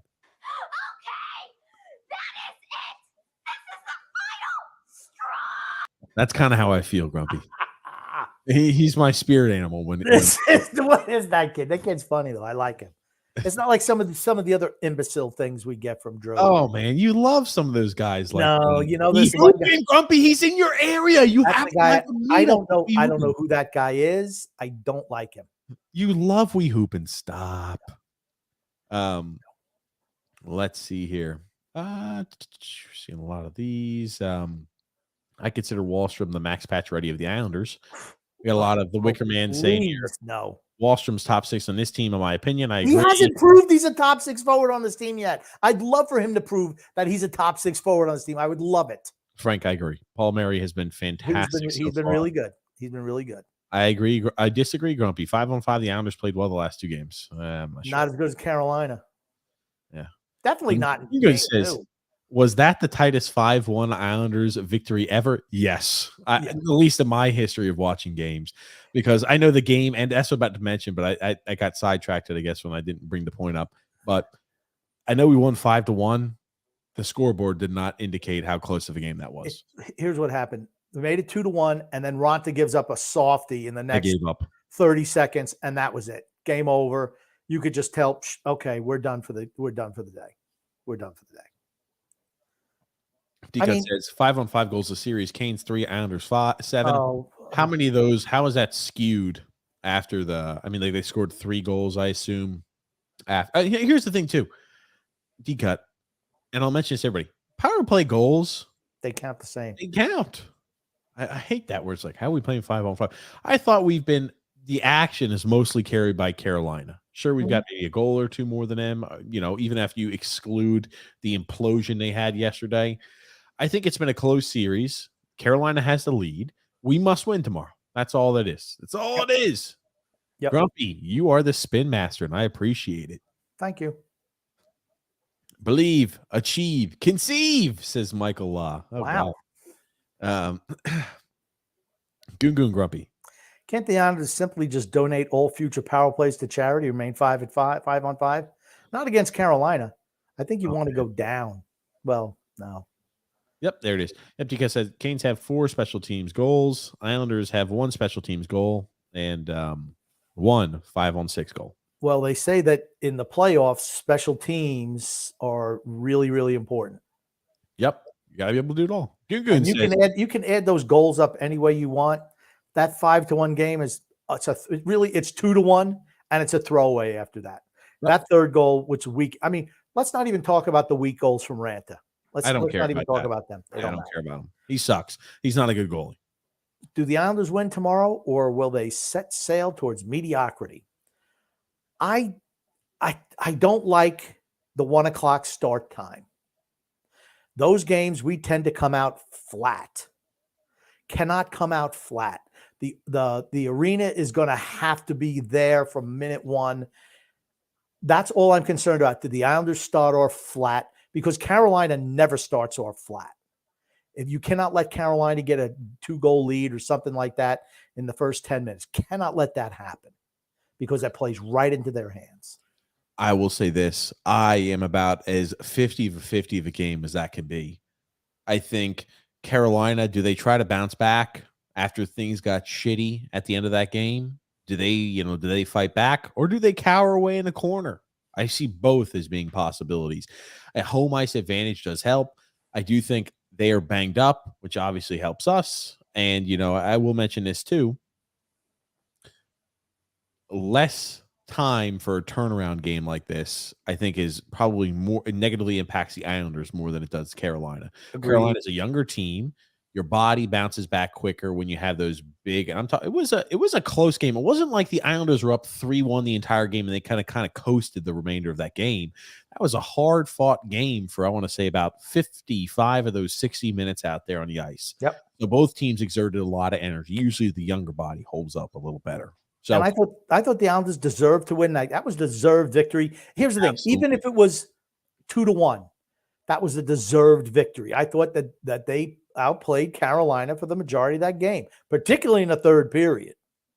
I know the power plays help, but still, I mean, it's not like the Islanders scored on the power plays, but they kind of wore Carolina down in the third period of that game Friday night.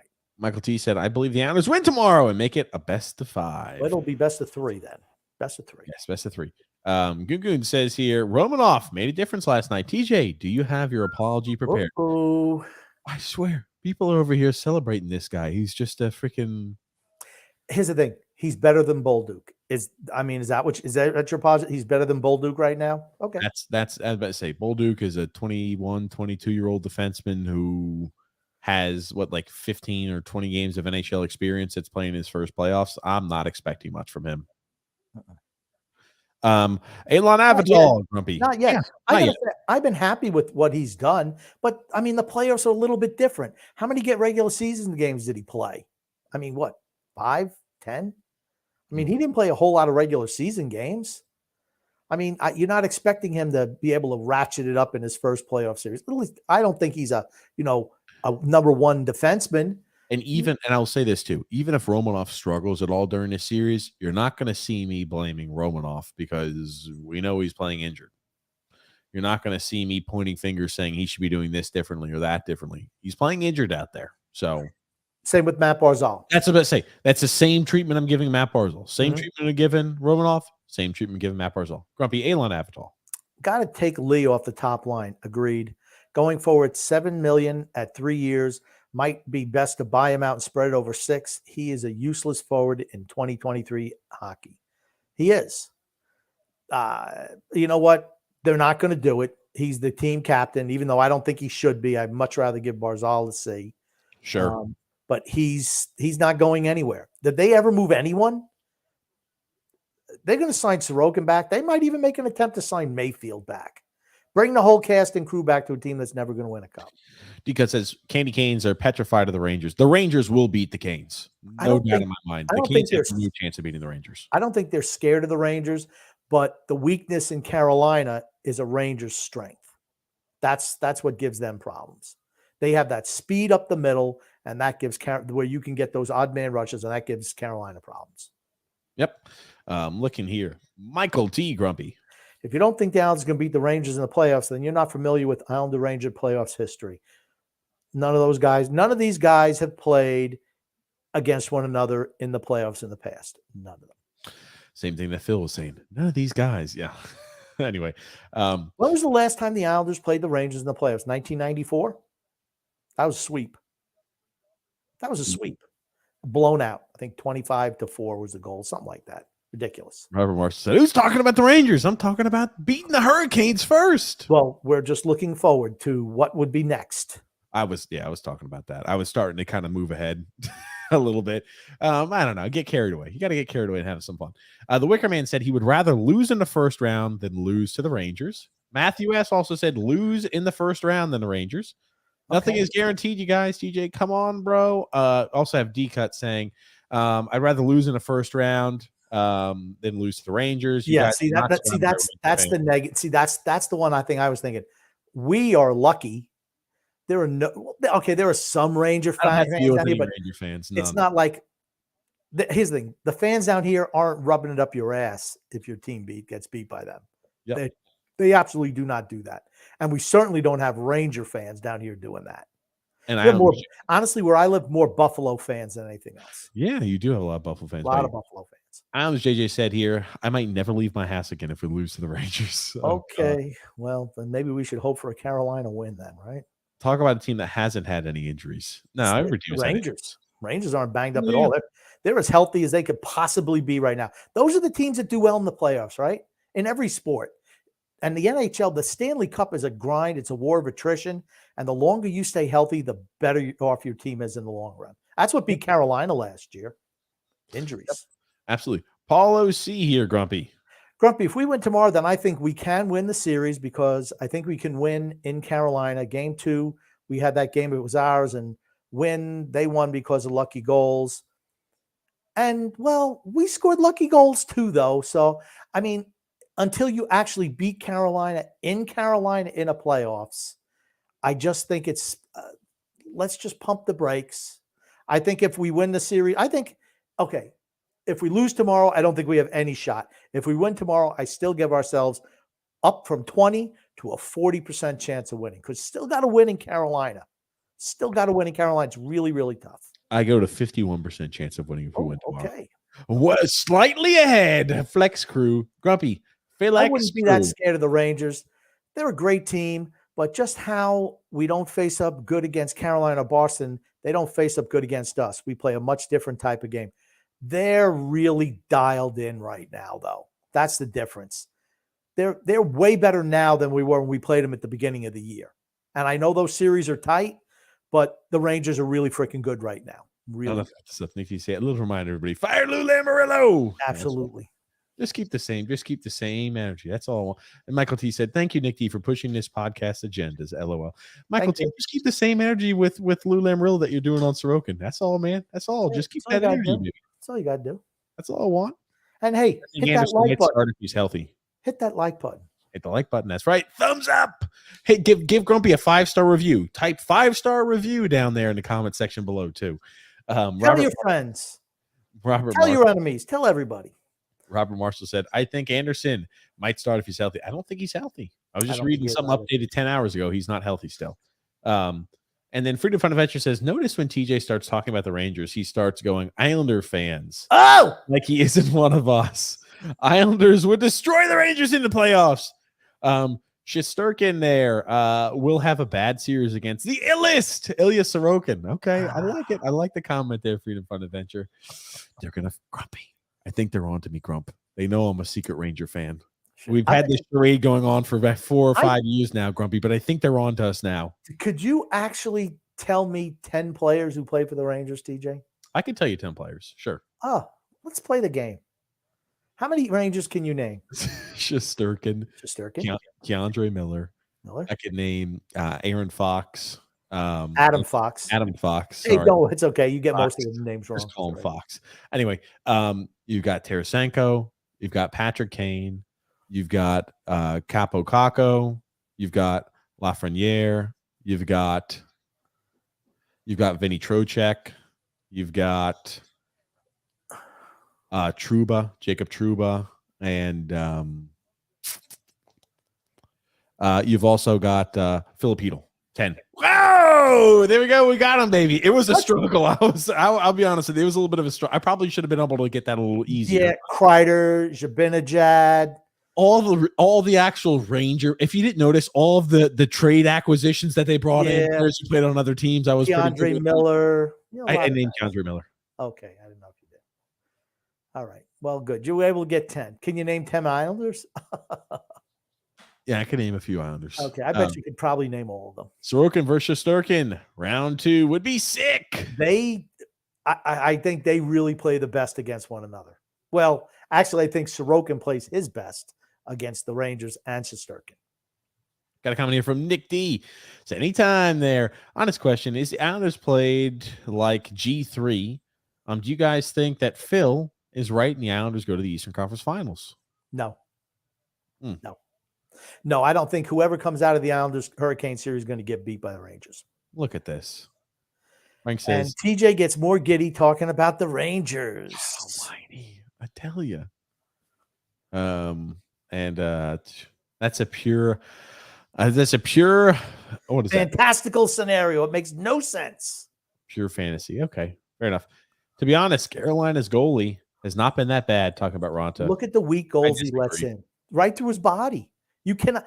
Okay, if Sorokin had given up those goals, they would have been howling at him. Sure, howling at him. The ones that are right into his body go right through him. They'd be howling. Guy had 37 points. Let's not make it like they lost McDavid. He had 37 points in like 65 games. Yeah, but he's not put up a whole lot of points this year.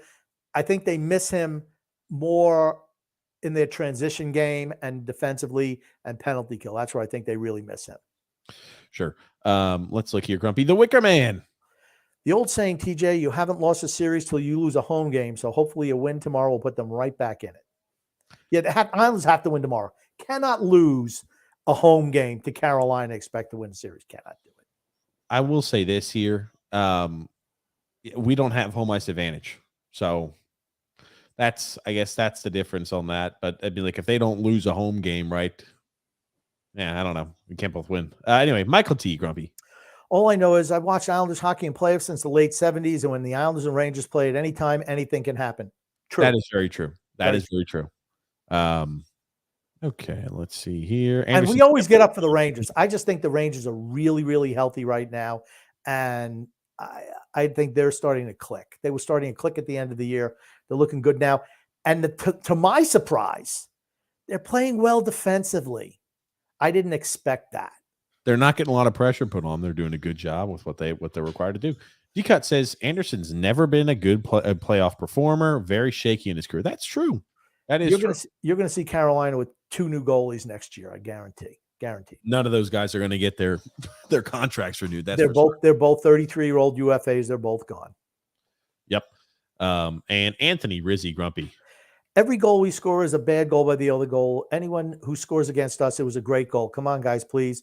So we don't give up any soft goals. I didn't say that. What I said was it was a lucky goal that banked off Sorokin's head. And I think the other one from Salo, he was looking because the puck looked like he was going in the corner. Maybe he just lost sight of it. By the time he sees it, it hits a corner and goes past him on the far side. I think that was a fluky goal without a doubt. I never said that was a great goal. And I said the Palmieri goal was a great goal. What are you talking about? Wow. Yeah, there it is. Don't be putting fake words in my mouth. That's just fake news. When was the last Islanders Rangers series? Yep, 90, probably 94. I think it was 94. Wasn't that the last time the Islanders played the Rangers? Robert Marshall said, "Can we send Bo Horvat back?" Yeah, but we wouldn't get anything back for him. Yeah, it was 94, Master Lego Yoda. What's up, Master Lego Yoda? He says 94. Jake K says here, the Hurricanes played well in game 1 and 2, sorry. And they got a bit of puck luck to get them those wins. Look, I got 100% agree. A little bit of puck luck there. Lucky bounce, and then the one off the helmet, that's lucky. Hey, all we got to do better, all we have to do, says Michael T, is be better than Carolina tomorrow and then 2 more games. That's true. I agree with that. Yep. And yes, Grumpy, or yes, I agree, Grumpy. Not sure if the Islanders have the talent to beat Carolina. I think with the way that Carolina is banged up, I think we absolutely have enough talent to beat them. It's their playing style, which gives us a lot of problems. Sure. And getting Romanov back is a help, though. I think Aho and Bolduc were their heads were spinning a little bit with the aggressive forecheck of Carolina.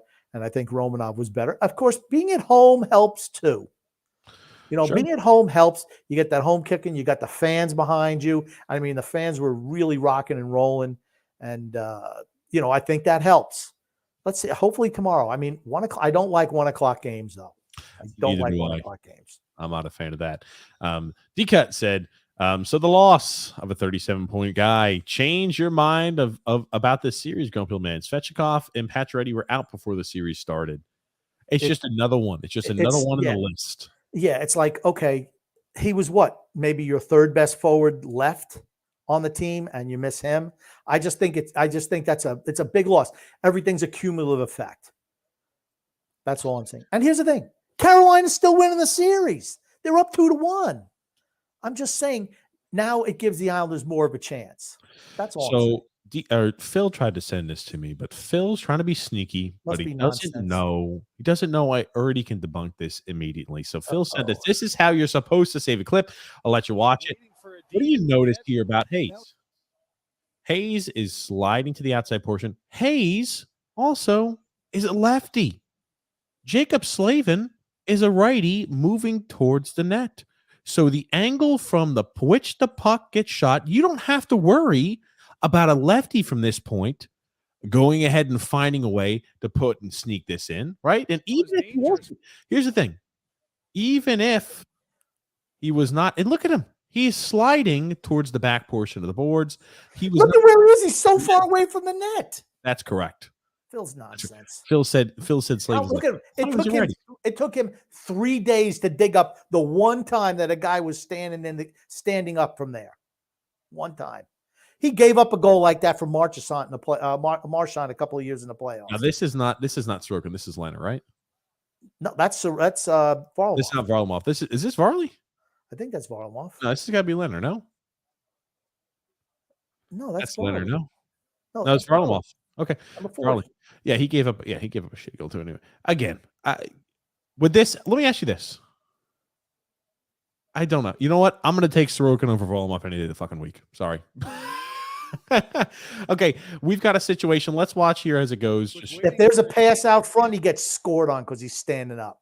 I was about to say, is he sliding in that Slavin situation? Is he sliding towards the boards, or is Slavin coming towards the front of the net? He was coming. He's coming towards the front of the net. Two fucking different scenarios. Do we have the Slavin goal? I'll pull it up. My gosh, I'll pull it up. It was a lucky goal. It's a lucky goal to score. Just like Marchand, when he scored against Varlamov from behind the end line, that was a lucky goal too. He bounced it off his shoulder and went in the net. He might have been standing up on that one. It happens. They're lucky. They're lucky goals. You get a bounce.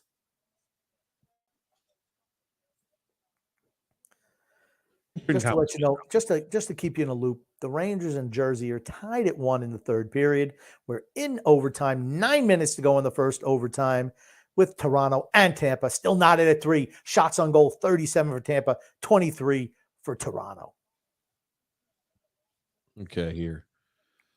Grumpy, are you not reading comments there still? Oh, I'm sorry. I didn't know where we were. Okay, gotcha. That was fun. Got here my little brownie Grumpy as I get this pulled up. Islander fans aren't cowards. Would rather get past Canes and take on the Rangers. I don't know. I guess a lot of the Islander fans are cowards, my little brownie, because they're saying they'd rather lose to Carolina than lose to the Rangers. Yes, Mark says that they'll be insane. AJ Piazza says Dobson, in my opinion, has played well, and I've been pretty harsh on him this year, but I think he's been really good. Same with Pulak. Yeah, I think it's because I just think Pulak has been better in this series than he has been. Sure. But Dobson, because he's been playing with Pelech, I think that makes a world of difference. I don't know why they didn't do it in the regular season. I thought that was a mistake. Islanders JJ says the only reason the Rangers are the worst. The fans are the most cocky people on earth. That is not true. Toronto fans are worse than that, without a doubt. Michael T says, the way I see it, since Barzell's has come back, the team has started to form a chemistry, it seems. I don't see anything different, honestly. Here you go, Grumpy. Let's put this up on screen. Let's just look at some of the differences in this here. Okay. Let's take a look. I'm interested. Where is it? You don't have it up yet. Oh, shit. Give me a sec here, Grumpy. No problem. I just like to let you know that's not up yet. Thanks. No, I was about to say, I forget sometimes because it pulls up immediately on the other one. Here we go. Okay. Let's put some. Okay. Get a lot of chances. It's just the finishing. Yeah, see, he's going towards the net. He's going towards the net. One guy's going towards the net and moving towards the net. The other guy's sliding towards the fucking boards. Two different scenarios. And here's the thing. Let's say he skates around the net. Is he going to be standing straight up and down, or he's going to be in that butterfly pushing across the other way? Yeah. You're not going to get me to believe that these are anywhere near the same situation. Sorry. It's a lucky goal. Okay. It's a lucky goal. Like, what do we got here? What is he doing here? Pulak, right? We're just talking about our savior, Ryan Pulak. Go get him. Go get your guy. What's Pulak doing? Is he waiting for somebody to go ahead and walk in on opportunity and chance? I mean, like, again, like, you're not going to get me to say, oh, Sorokin, bad. Sorokin do a poor job here. Our fantastic savior there, Pulak, is just like, what the fuck's going on? Look at that. He sees the puck going the other way. He's already on the other side. Maybe he thinks he's doing the same thing. What the fuck are you doing, bro? Oh, okay. Anyway, yeah, you're not going to see me blame Sorokin there. This thing that people blame him there is just, it's freaking nuts. True. Nuts, in my opinion, Grumpy. Anyway, let's continue looking here. Yeah, Dobson was even getting physical. Did see that a little bit. Yeah, I'm not saying that. He's not physical. We outplayed the Rangers in 2000s, I thought. Not in the playoffs. We didn't play them since '94. Yep. Got swept. Joseph C said here, Carolina just doesn't have any finishers outside Aho and Nietzsche's. They're in trouble unless they find offense elsewhere. I think that's an issue for them. It is. I thought when Svechnikov went out, I thought that was a monstrous loss for them. Sure. That's the biggest loss, is him going out with 2 weeks to go. Oh, Sure. It's like, that's trouble. If you don't think the Canes are low-key gooning it up out there, you're crazy. No, sorry. No. That's not. We're being more physical and more physical and a little bit more of a mixing it up in between whistles than the Hurricanes are. I don't mind it. I don't like when we do it. It's not like I'm saying, oh, wow, great. I love it when we have to go ahead. We can't beat a team with just the talent play. We've got to try to impose ourselves even more physically in between whistles. I still think that what Martin did was like, and Jordan Staal was fine about it. I'm like, that was the first time I'm like, okay, we're trying to change the fans. Let me just tell you something. The fans here would have been screaming if that was the other. I always say, put the shoe on the other foot test. If you can put your shoe on the other foot and say, hey, if they did that to our guy, that's not a cheap shot. Okay. Then you're a better person than I always look at, how is it from the other way? If somebody had done that to Barzal or to Horvat or to Nelson, people would have lost their minds. And I'd say the same thing I said there. It's a cheap shot. He didn't have the puck. Puck wasn't even coming. He just took a run at him. He said, I can hit him. I can cross-check him in the ribs because I can. And that's what he did. Could you imagine if Islander fans imagine that? And why do you see Martin doing that? Let's say Jean-Gabriel Pageau broke his hand because of a slash. But I care. We'd be all screaming up and down. I would be like, Carolina's trying to goon it up, is what we would be saying. And I would be saying that on the other side. It's just like, here's the thing. I still think if the Islanders win tomorrow, big takeaway, we win the series.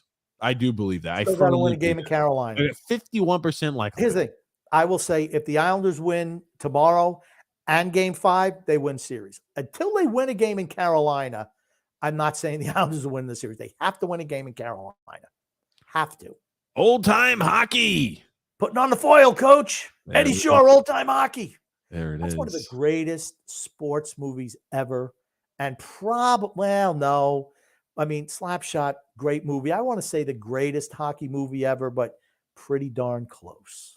Michael D says here, oh my God, you're pussifying the game of playoff hockey, NHL playoffs. What the hell? Yeah, well, here's the thing. The league, just like the NFL, talk about, because we didn't talk about this on the show. We talked about, this is why you guys have to listen to the TJ and the Grumpy Old Man show, because we talked about this on Thursday. For quite a while. Yes, Grumpy, but go ahead and make your case as to why the league doesn't like that. Let's say Connor McDavid is skating out there and Leon Draisaitl only said, you know what? We're going to take them out of the game. The NHL is not going to tolerate that. It's of the big four sports, it's the lowest watched on TV. They want to try to get as many and it's the greatest spectacle. The Stanley Cup is the greatest spectacle, I think, in the playoffs of any of the sports. Sure. The grind, how many games you have to win, the attrition, all that. They need eyeballs on sets. You think they're going to tolerate somebody slashing Connor McDavid or Leon Draisaitl and breaking their wrist when they're, two of the top 5 players in the league or whoever? Absolutely not. It's like what the NFL did when Brady they call it the Brady rule, where you're not allowed to hit a quarterback below the waist. Why? Because the NFL knows we want people watching our product. We don't care if the product's good or bad. We want the quarterbacks not to get hurt. They're the marquee position. They're why people watch. That's why people watch Connor McDavid, right? Or Sidney Crosby or whoever. They don't. If you see a whole bunch of guys getting knocked out, top-end players, and lesser teams advancing because they're more physical, but they're going to produce the less, people want to see that. It's like they want to see the best players out there on the ice making magic happen. That's what fans want to see, and physicality too. They want to see both. Look what the NHL has done rules-wise in the last number of years to get scoring up so we can see the talents of a guy like Zegras and, all the young guys for Buffalo. That's what the NHL wants. They want people to see the individual skill and talent of the players. They don't want to see it mucked up. They don't want to see the Jersey Devils of the 90s. And let me tell you something, they don't want to see the New York Islanders moving on. That much I can guarantee you. The NHL hates the New York Islanders because that's not the style of hockey that they want to be the showcase of their league. I'm just telling you. I agree with that. I do not think the NHL wants the Islanders to move on. I said this before the postseason, and I'll try to pull the clip. It's just a lot of stuff for me to watch through to find it. I said, and at that time period, it was if we make the postseason, the Islanders will not get the calls because we do not play entertaining hockey that the league wants to promote. And we didn't in game 2. We got them in game 3. We did. Sure. That's a makeup. That's a makeup game. We will not, over the long haul of the playoffs, we will not get the calls that we should because we do not play entertaining hockey and what the league wants to promote. That's simple. Do you think the league would want us to to go up against the Rangers? Do you think I think they could find a way to push that, certainly. You listen to the way the announcers will be saying things about us against the Rangers. You listen. Carolina is different. They're a small market team. They don't really care about Carolina. The Rangers, yes. Holy crap. Watch it. You watch the narrative that they push if the Islanders play the Rangers in the second round of the playoffs. It'll be totally different. You're going to go, holy shit, look what they're saying about my little Islanders team. They're going pro Ranger. They're absolutely pro Ranger. Absolutely. For certain they are. Absolutely is right. Patrick Amos says here, look for Horvat, Barzal, Lee, and or Brock to finally score big points, either game 4 or might be pushed to game 5 very soon. We'll see. Rob G, 13 to 14 hours. Rob G says Engvall needs to use his body more in check. Well, that's not what he does. He shrinks in a moment when you ask him to do something like that. He just doesn't. He's not physical. It's unfortunate. And the Kraken versus the Avalanche series has been amazing to watch too, says Patrick. I think Seattle's up 1-0. Grumpy is right here. The Islanders, though the Islander games have been the least exciting of the series to watch. Yeah, it's been a drag, honestly. I mean, to me, that Minnesota Dallas series has been phenomenal. Mm-hmm. Sure. Even I mean, all the Western series have been good, really good. Drew L said, "See, if I were Varlamov in that situation where Nietzsche's punches there, punched, or I thought he more like pushed him, but punched, and that's, I guess we're using that word really loosely, kind of pushed an arm in his direction. I wouldn't really call it a punch, but punched Nelson. I would have grabbed on the Nietzsche and start pummeling him. Why not? Why not? He's a freaking backup. He's a backup, Grumpy. Tell him not to F with the Islanders." Would you say the same thing if an Islander player got shoved into the Carolina bench and threw a punch at a Carolina? Cizikas or Martin got pushed into the bench and somebody was drawn, poop, and he just pushed him. Would you say that you would hope that their goalie would send a message to Cizikas or Martin by throwing punches at him and start pummeling? The answer is no. See, man. That's put the shoe on the other foot test. Looky here. Follow C, Grump. Guys, I want to ask you, out of the Carolina 7 goals, how many good goals did they score in the series so far? Maybe 2 goals if they're lucky. That's why I say we could win the series. I think we can win the series. I think just because they're banged up. Honestly, just good. But I want to say they've had 1, 2, I want to say 3 good goals. 3 good. Their 2 power play goals in the first game were good goals. And I think the first goal they scored in game 2 was a good goal. I thought other than that, they would. And actually, the last goal they scored was a good one, too. The one in overtime was a good goal also. So 4. I'm giving them 4. The one that Nelson knocked in last night, no. And neither was the little fluky bounce one and the flip off the back of the head. So to me, those were 3 that were lucky goals, in my opinion. Freedom Fun Adventure changed the picture from the golden retriever to, I can't tell what this is. I can't make it out. But he says, I love physical hockey. Why I fell in love with the game. There was honor. You did something, you face consequences. I watched recently retired NHL legends in Daytona Beach tourney and not physical. So boring. There's physical and there's taking liberties. There's difference. And here's the thing. I don't think that, like I said, Boston did it in game 2 after they lost to Florida. That's Boston, big bad Boston Bruins hockey. When they're winning, they're not doing. They're losing. They're absolutely going to goon it up the last couple of minutes. They did. Toronto did it. Absolutely. I mean, the games, you're not seeing it when the games are going to overtime or it's a 1-goal game with a couple. You're not seeing it then. But games that are out of hand, you absolutely see it. That's why I was surprised Carolina didn't do it. Joseph C. said, one way to beat the Oilers is to limit their power play chances. And that's what the Kings have done so far. Kings are really good. Watch out for the Kings going forward. They're a team we can't beat. They dominate us. Yep, right. Young team, can skate aggressively on the forecheck, knows how to play defense. They're good. And they're again, I wish we would have done that model. Tom White said, it's not like Horvat isn't getting chances. Yeah, sometimes he's a little bit too close. It's going to come. I mean, I don't know if it'll be this year or maybe next year. Like I said, I'm reserving because I would have wanted him as a free agent in the summer. No lie. I didn't like what we gave up to get him. That's well documented. Yeah. But since he's on the team, I give him at least a year playing with Matt Barzal before I'm saying that's a bad contract. Michael T. here, Grumpy. And Toronto wins in overtime. Jesus Christ. I think Tampa's done. TJ, with that mustache looking like the polar bear the first couple of seasons of the Major League Baseball season. That's right, Grumpy. I look a little bit like Pete Alonso. Oh, look at that. He's got dark hair, doesn't he? I think so. He's got, I don't know. I think he's maybe like light brown hair. I don't know. The only reason Nietzsche's even thought to punch Nelson is because we didn't have Ross the Boss on the bench. Oh, man. Well, it's because he don't play. The new NHL is a reflection of wimpy, woke, horrible society. That's the way that's the way that the league wants it. That's right. I don't know. JJ said, I think if Carolina was as physical as us, they go much deeper much deeper these last few years in the playoffs. They had the injured goaltender. They've gotten some injuries along the way.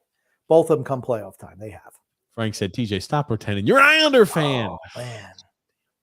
D-Cut says, UBS was very loud last night. I think tomorrow will be even better. I do not think it'll be better tomorrow because it's a day game. Something different about night games and day games. I'm not saying it won't get that way by the end of the game, but I think to start, it's early. It's not, it's a Sunday afternoon. Grumpy, you know what? I hope we come out ready, and I hope the fans bring the energy. That's what I'm hoping for. That's right. I think it's really important. I almost got tickets for tomorrow. UBS was rocking. Oh, man, I tell you. Drew L. Grumpy says, I was glad to finally set up my sound bar for the Islanders game. I totally amplified the sound of the crowd at UBS. It was worth the cost. Same with the Knicks as well. Okay, there it is. Paulo C says here, we could have easily been up 2-1 in the series. So don't tell me Carolina is playing so much better than us. They're lucky to be up in the series. Guess what? Islanders are down 2-1. Luck schmuck. No. Yeah. Rangers already up 1-0. Rangers scored 1-0. Rangers. It's 1-1. It's 1-1. Okay. Kreider's a playoff beast. Adam P said, what do you mean Bullock didn't save a goal versus Tampa when he crawled into the crease? He did. That was the save heard around Long Island. Yep. That's a good one. Kreider makes $6.5 million. Lee makes $7 million. Elon Avatal says. Who'd you rather have? Right. Patrick Amos said, I'm kind of shocked TJ's bothered to watch the game. TJ bothered to watch the Islander game, says wow. Patrick Amos. Wow. Damn, Patrick. Damn. Okay. Oh, man. Let's see here. Trying to get through. Stamkos fight Matthews was not on my bingo card, says Andrew. Oh, that's right. In a brawl at Tampa. Double out Buckpref complaining about the refs. Okay, gotcha. Nope, we don't. Yeah, it's a pattern. Look back at the Tampa series 2 years ago. Here's the thing, too. We do not play interesting hockey. Do not expect the league to call things in our favor because we play boring and uninteresting hockey. Please, I don't want to hear anyone say the reason we lost to Tampa was because of the refs. Please. No, they were much better than us. That simple. AJ Piazza, Grumpy. I just thought about how if we didn't have Engvall playing right now, that Bailey would be in. Good thing we have Engvall. Engvall's been invisible too in the playoffs. And here's the thing. If he plays against a physical team, You're not even going to notice him. Freedom Fence says, agree, TJ. Toronto is and has been a slimy garbage organization for many years. I hope Tampa runs John the Liar Tavares. I'm telling you, I think that Toronto can win that series up 2-1 like that. Braden point out,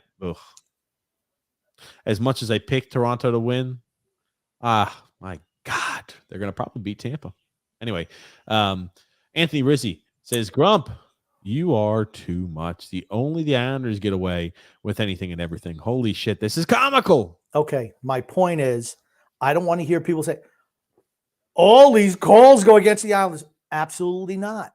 What I'm saying is, if you look at it objectively, and you have to look at it objectively without the orange and blue glasses, you'll see that anytime the Islanders are in Carolina's offensive zone, they have their hand on the defenseman's stick every single time behind the net. Every time. That's all I'm saying. I don't want anyone crying about the officials because I'm not crying about the officials. Sure. It is what it is. It evened out. They called 6 penalties in game 2 for Carolina. For against the Islanders. Well, they did the same thing last night. That's the way the NHL works.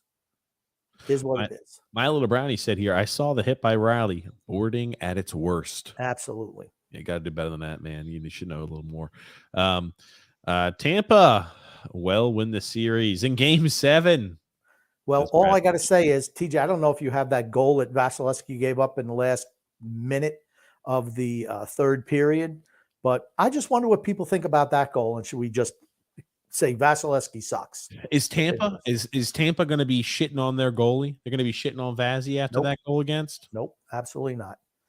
Point is out for the series with that hit. I don't know. I don't know if he came back today or not. Do not know. He might be. I don't know. He definitely got banged up. That's for sure. They were initially giving him 5 minutes, and they took it off and only made it 2. That's freaking ridiculous. I guarantee Tampa's going to be complaining about, that should have been a 5-minute penalty that they originally called on the ice and reversed. If we had a 5-minute power play, we would have won the game. It's just what happens at this time of the year. Right. You're not going to hear them complaining about that. Tampa will. Certainly Tampa fans will. Yeah, maybe Tampa fans, but you're not going to hear Tampa complain about it. How's that not a 5-minute major? Yeah. Like I said, that's a brutal hit. He shoved him just as right in that danger area. I thought it was a real cheap shot. There's not that. They're not being a penalty is a really bad look on the NHL. And he did, because the referee did not put his hands up right away. It was after the fact they put it up. They said, after you saw him and crippled over in pain. Brett W. here, Grumpy. Let me tell you something, Grumpy old man. Lightning Mania is going to run wild all over the Leafs. Not today. Vasilevsky choked that game away, right? No penalty. They called no penalty. Holy shit. Yeah, they did wind up giving him a 2-minute power play somehow. Oh, my God, here, Grumpy. Got a comment here from Sal P. They reviewed the play and determined no penalty on Riley. Let me tell you something. Where did they send those reviews to? Oh, Toronto. That's right. Toronto. Okay. Don't tell me the NHL does not want Toronto moving on. I don't know what his injury is, but it didn't look good, says the Wicker Man. Yeah, he's hurt. And neck injury. I thought it was a little bit of a neck, but he was holding his ribs. I don't know. Maybe that. It was just upper body. That's what will be upper body return. Who knows?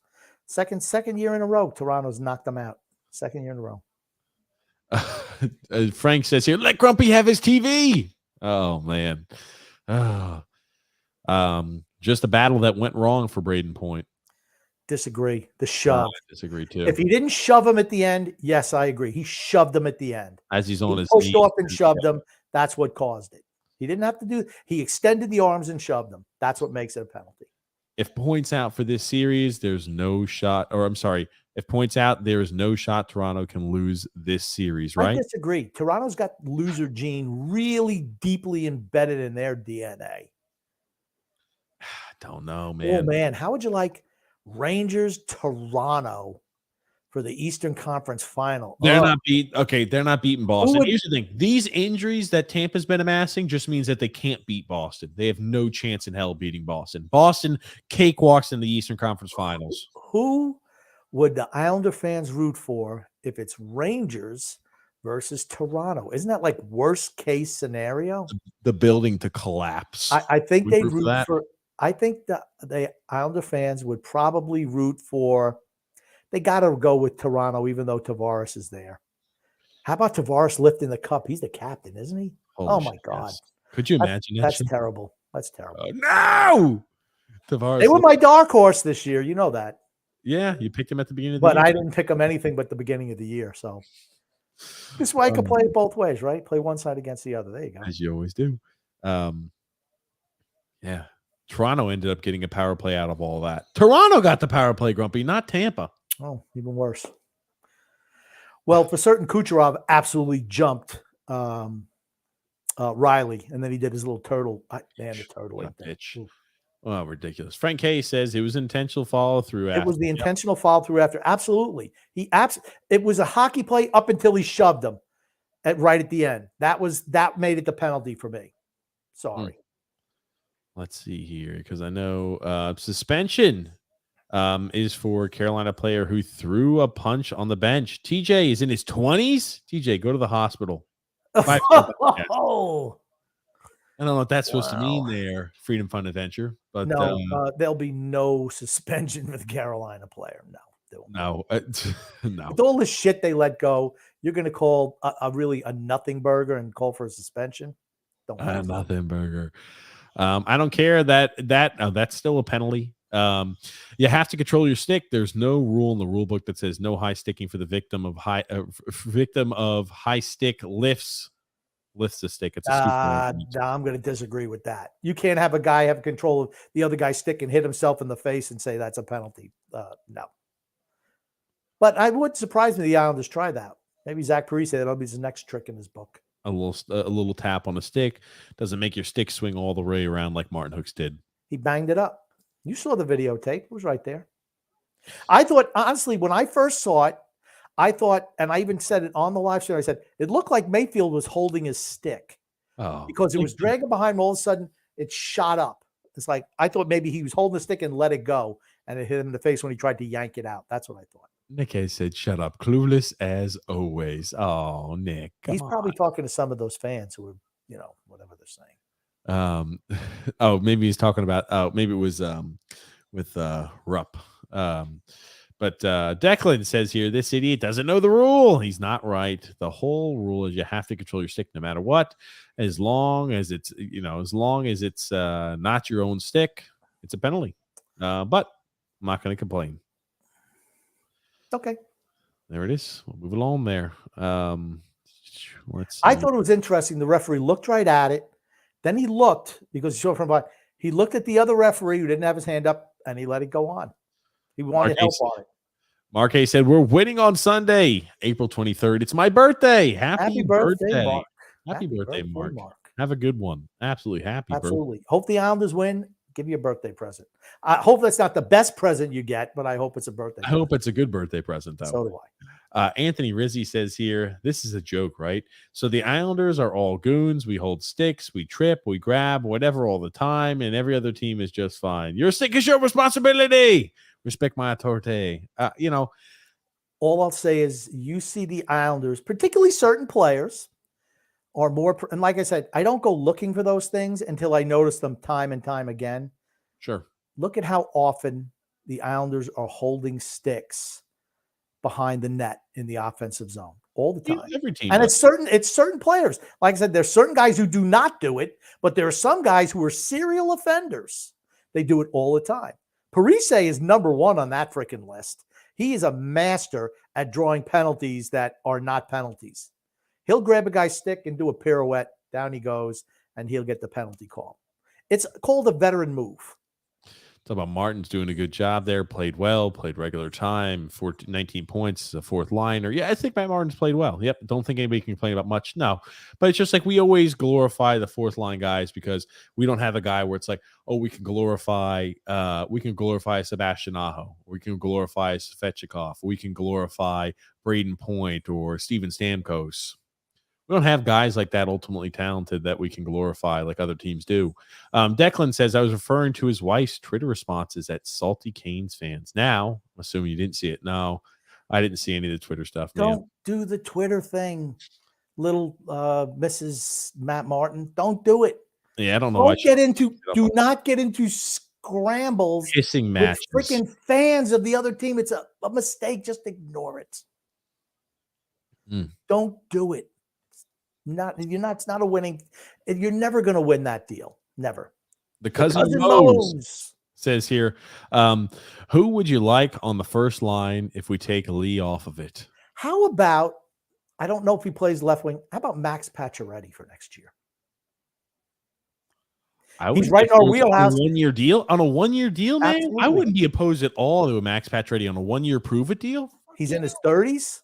Coming off of back-to-back injuries, maybe probably be lowball him and get a guy who's, has extremely high upside, but proven goal scorer. Why not roll the dice on something like that?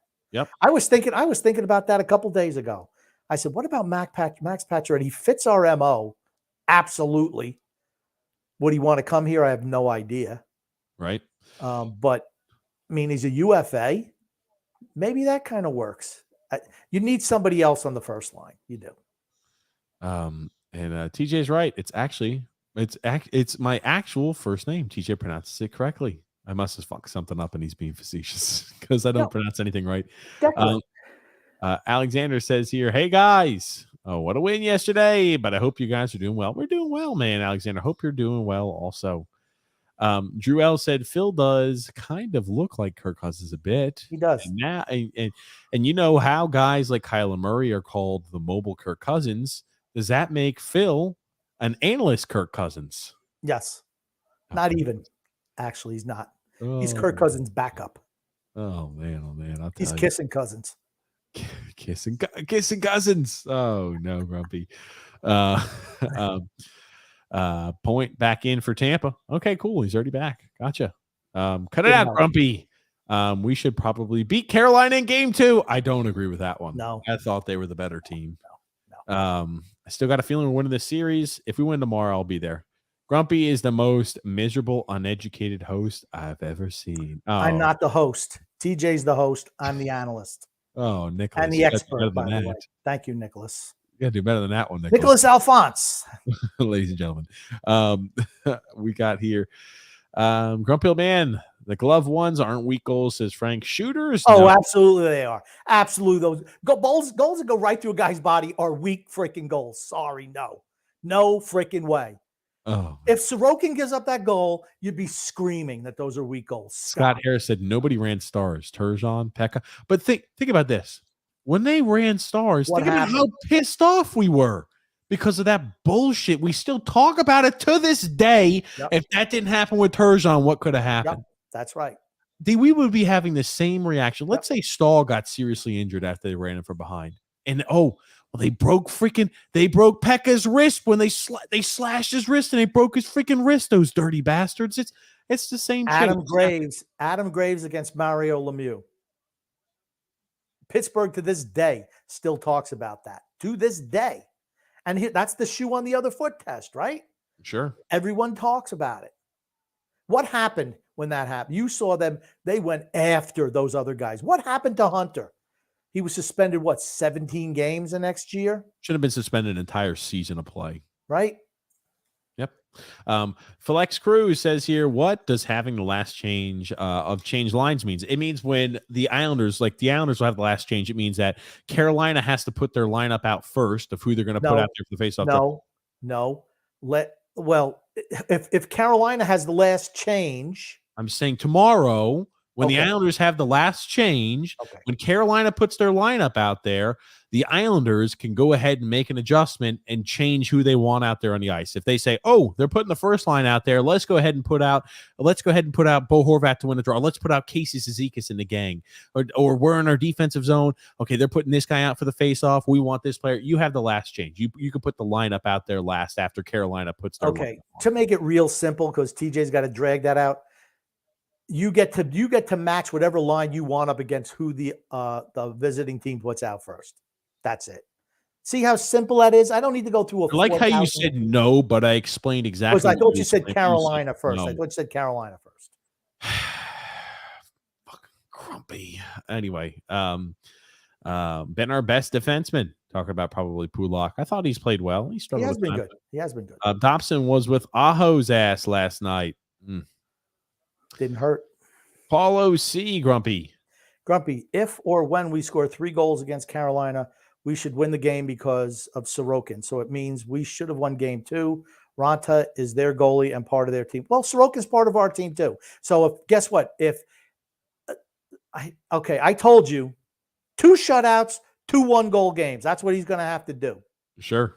for the Islanders to win the series. That's what's going to happen. He got 1 goal yesterday. He won the game. I like that option. So Sorokin's not part of the team, or he has to be superhuman. What does it say about the team? You're just proving everything I said about the Islanders all year. We're not good enough to win. If you have to have a superhuman effort from your goalie every single night to win a game, your team isn't good enough to win a Stanley Cup. Amen to that. Amen to that. Flex Crew here says, I like Dobson, but I really don't think he's as good as TJ and Grump act like he is. I think if he was teamed up with Pelech, he wouldn't get the hate he gets because he virtually wouldn't make any mistakes out there. Everybody makes mistakes every game. Everybody makes mistakes. You would see a much better product. I think he's covering up for his weak defensive partner all the rest of the time. Let's see here. TJ, I sent you this, but not sure. But some Carolina fan was actively doxing an Islander player. Oh, it was on Nicole Sherman's Twitter. Okay. Well, I don't know. I don't know why people dox people. It's weird shit, but I can't talk.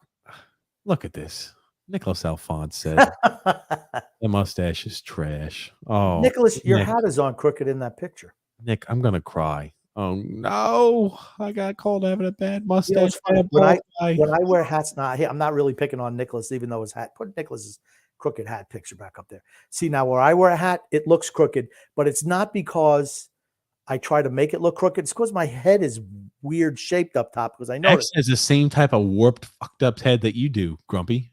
He's got a crooked head too, just like you. We don't have as much skull as you have, though. I've got a big brain, Grumpy. The biggest brain of the. I got the biggest. Your brain might be big brain of the bunch. Okay, but you know what? It's like a freaking marble. There's no wrinkles in it at all. It's the wrinkliest damn brain and the most brilliant mind you've ever seen, Grumpy. It's as smooth. simple as that. Smooth. Sorokin is doing his job. Thank you, Bradley. Absolutely. Who cares about the general manager? We're in the play. Who cares about the general manager? We're in the playoffs. Okay, leave the general manager alone. We're in the playoffs. I'll leave it at that. Oh, Michael T, why are we not keeping the same energy when we're talking about the GM? Who puts out the team, right? Who assembles the team? The general manager does. Mm-hmm. When your team gets bounced in the playoffs, what do you look at? I don't say, oh, it's because Sorokin let 2 back up. Look at the general manager. Just keep the same energy this offseason, Michael T. That's all, man. Just want the same energy. True that. Grumpy is a Rangers fan. I love this guy. Oh, I'm a Rangers fan. Okay, that's a good one. Now, that's a first. That's a first. I've never heard anyone ever call me a Rangers fan. I like it. James, I said, TJ, can you show the video of the ref getting hit in the leg? Let's take a look-see at that. It looks like he took a little slice to the little nut zone there. Hold on a second. Oh, look at there. We got a few. Alexander sent us a few things here saying, Grumpy, let you read that. It says, for the love of God, Grumpy, the Islanders are robbed game 2. And no, they were 4 horrible calls. I don't know. Alexander, complain about the official. Okay, so when we break a guy's hand because we slash him and no penalty, and no call happens there. I mean, like, are we saying, oh, wow, we got away. We got lucky getting away with that one. No, it all equals out, man. That's right. They all, at the end of the day, everything balances out. At the end of the day. Mike Rupp, he's slapping the hell out of him. Drew sent us a little video here. Minnesota! Oh, God, yeah, they did. I'm telling you, I'm shocked. Freaking Minnesota. That has been an interesting series to watch. It's been fun. It's been fun. To play devil's advocate, the same general manager that traded for Horvat was able to do what the previous general manager couldn't, get Sorokin to sign. Absolutely did. He's done certain things that are no other general manager for this team could get done, but he served his shelf life. Guys don't have when you're working as a general manager in the NHL or a head coach or even a player, you're not guaranteed to have that job for the rest of your life because you serve your purpose, then they move on because it's all about continuing to win, making the team better. Unless you play for the Islanders. It's like you come here and you can stay as long as you want. Varlamov says, I want to stay. I guarantee they resign him. Why? Sure. And it's going to be for too much money. I guarantee you that. I wouldn't give him any more than $2 million a year. That's it. Let's say you say, I only want, how much of your budget are you going to give to the goalie position? Because you make sure Sorokin gets first. He gets paid first, whatever he wants. And then whatever's left, you pay to the backup. And if you say to Sorokin, hey, we got $1.5 million left for you to be the backup. If he says no, When you mean Varlamov. See you later. When you say to Varlamov. Not yes, Sorokin. I'm sorry. I'll see you later.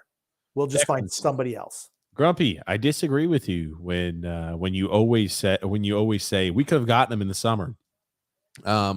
He was getting traded one way or another, and he would have done the same thing he did with us by signing an extension 85% of the time. Here's the thing.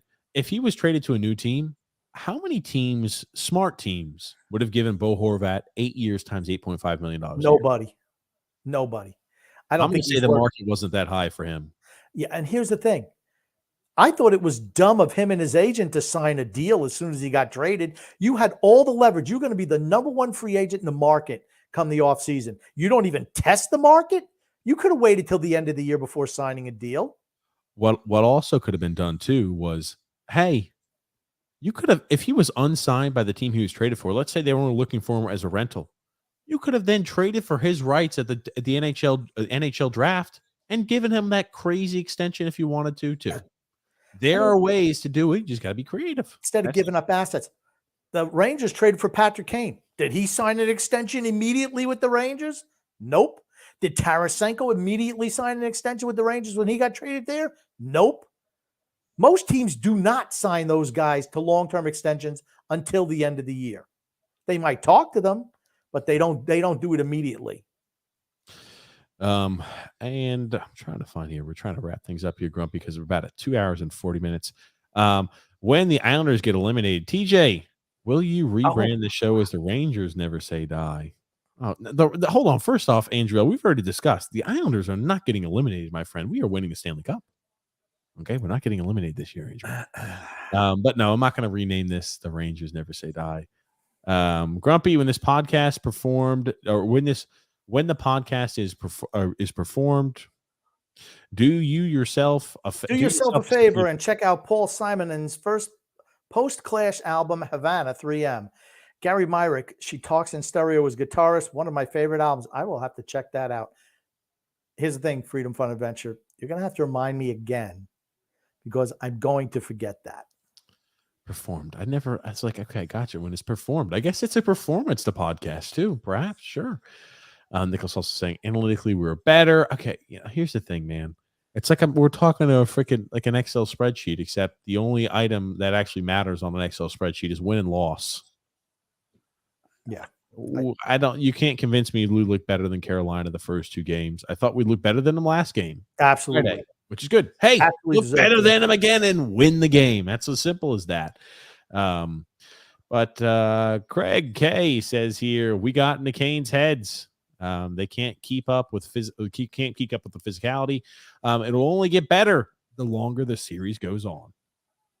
Okay, we'll see. Well, I mean, it's one I do game. think that's a possibility, Craig. I do think it's a possibility that we are more physical than them. Absolutely, we're more physical than them. Absolutely. We can't keep up with their team speed, but we're absolutely more physical. Yes. Or just giving Barzal a pass for his bruised ego. Oh my God. He's hurt. He's still hurt. He's hurt, man. Come on. It's so obvious he's hurt. Let's see here.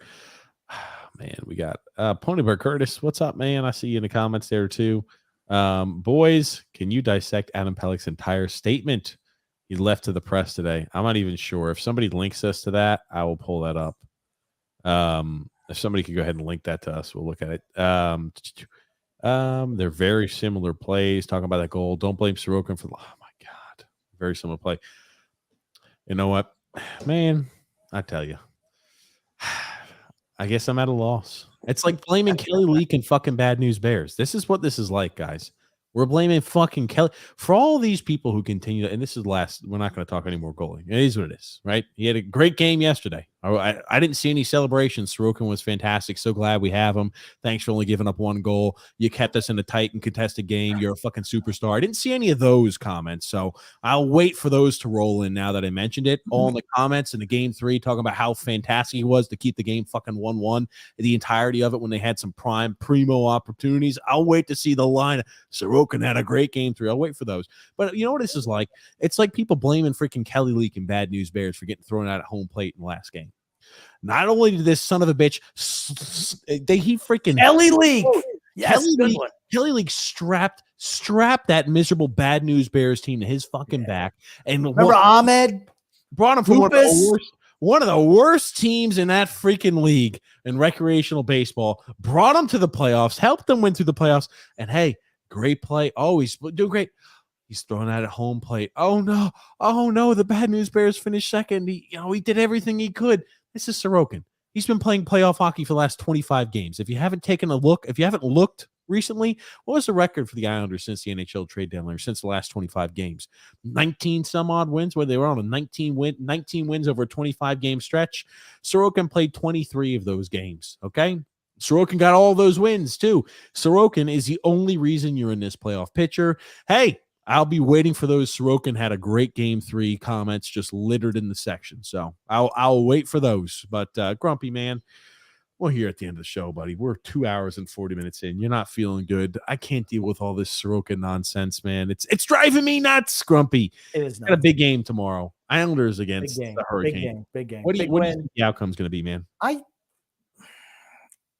just don't like that it's a day game. If it was a night game, I'd say a guarantee we win.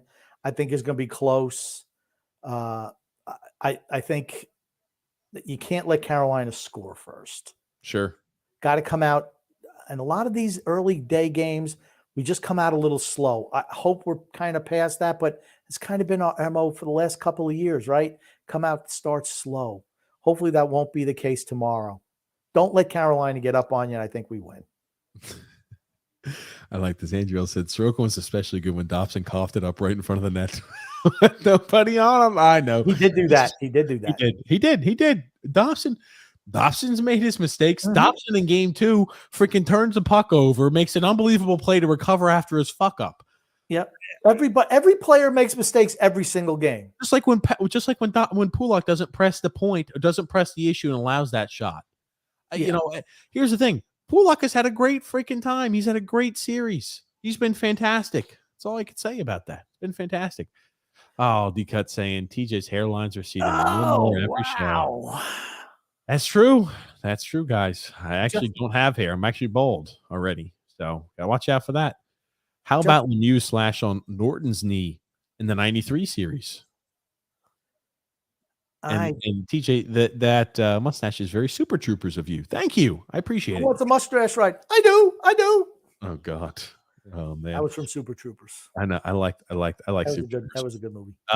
Hey, big game. Big freaking game tomorrow, Grumpy Man. And I'm sure tomorrow on the TJ and the Grumpy Old Man show, some Islander talk will seep in on that game. I'm almost certain of it. Thursday is the freaking NFL draft, ladies and gentlemen. We're going to have a draft show. Abso-freaking-lutely. I'm excited about the draft show.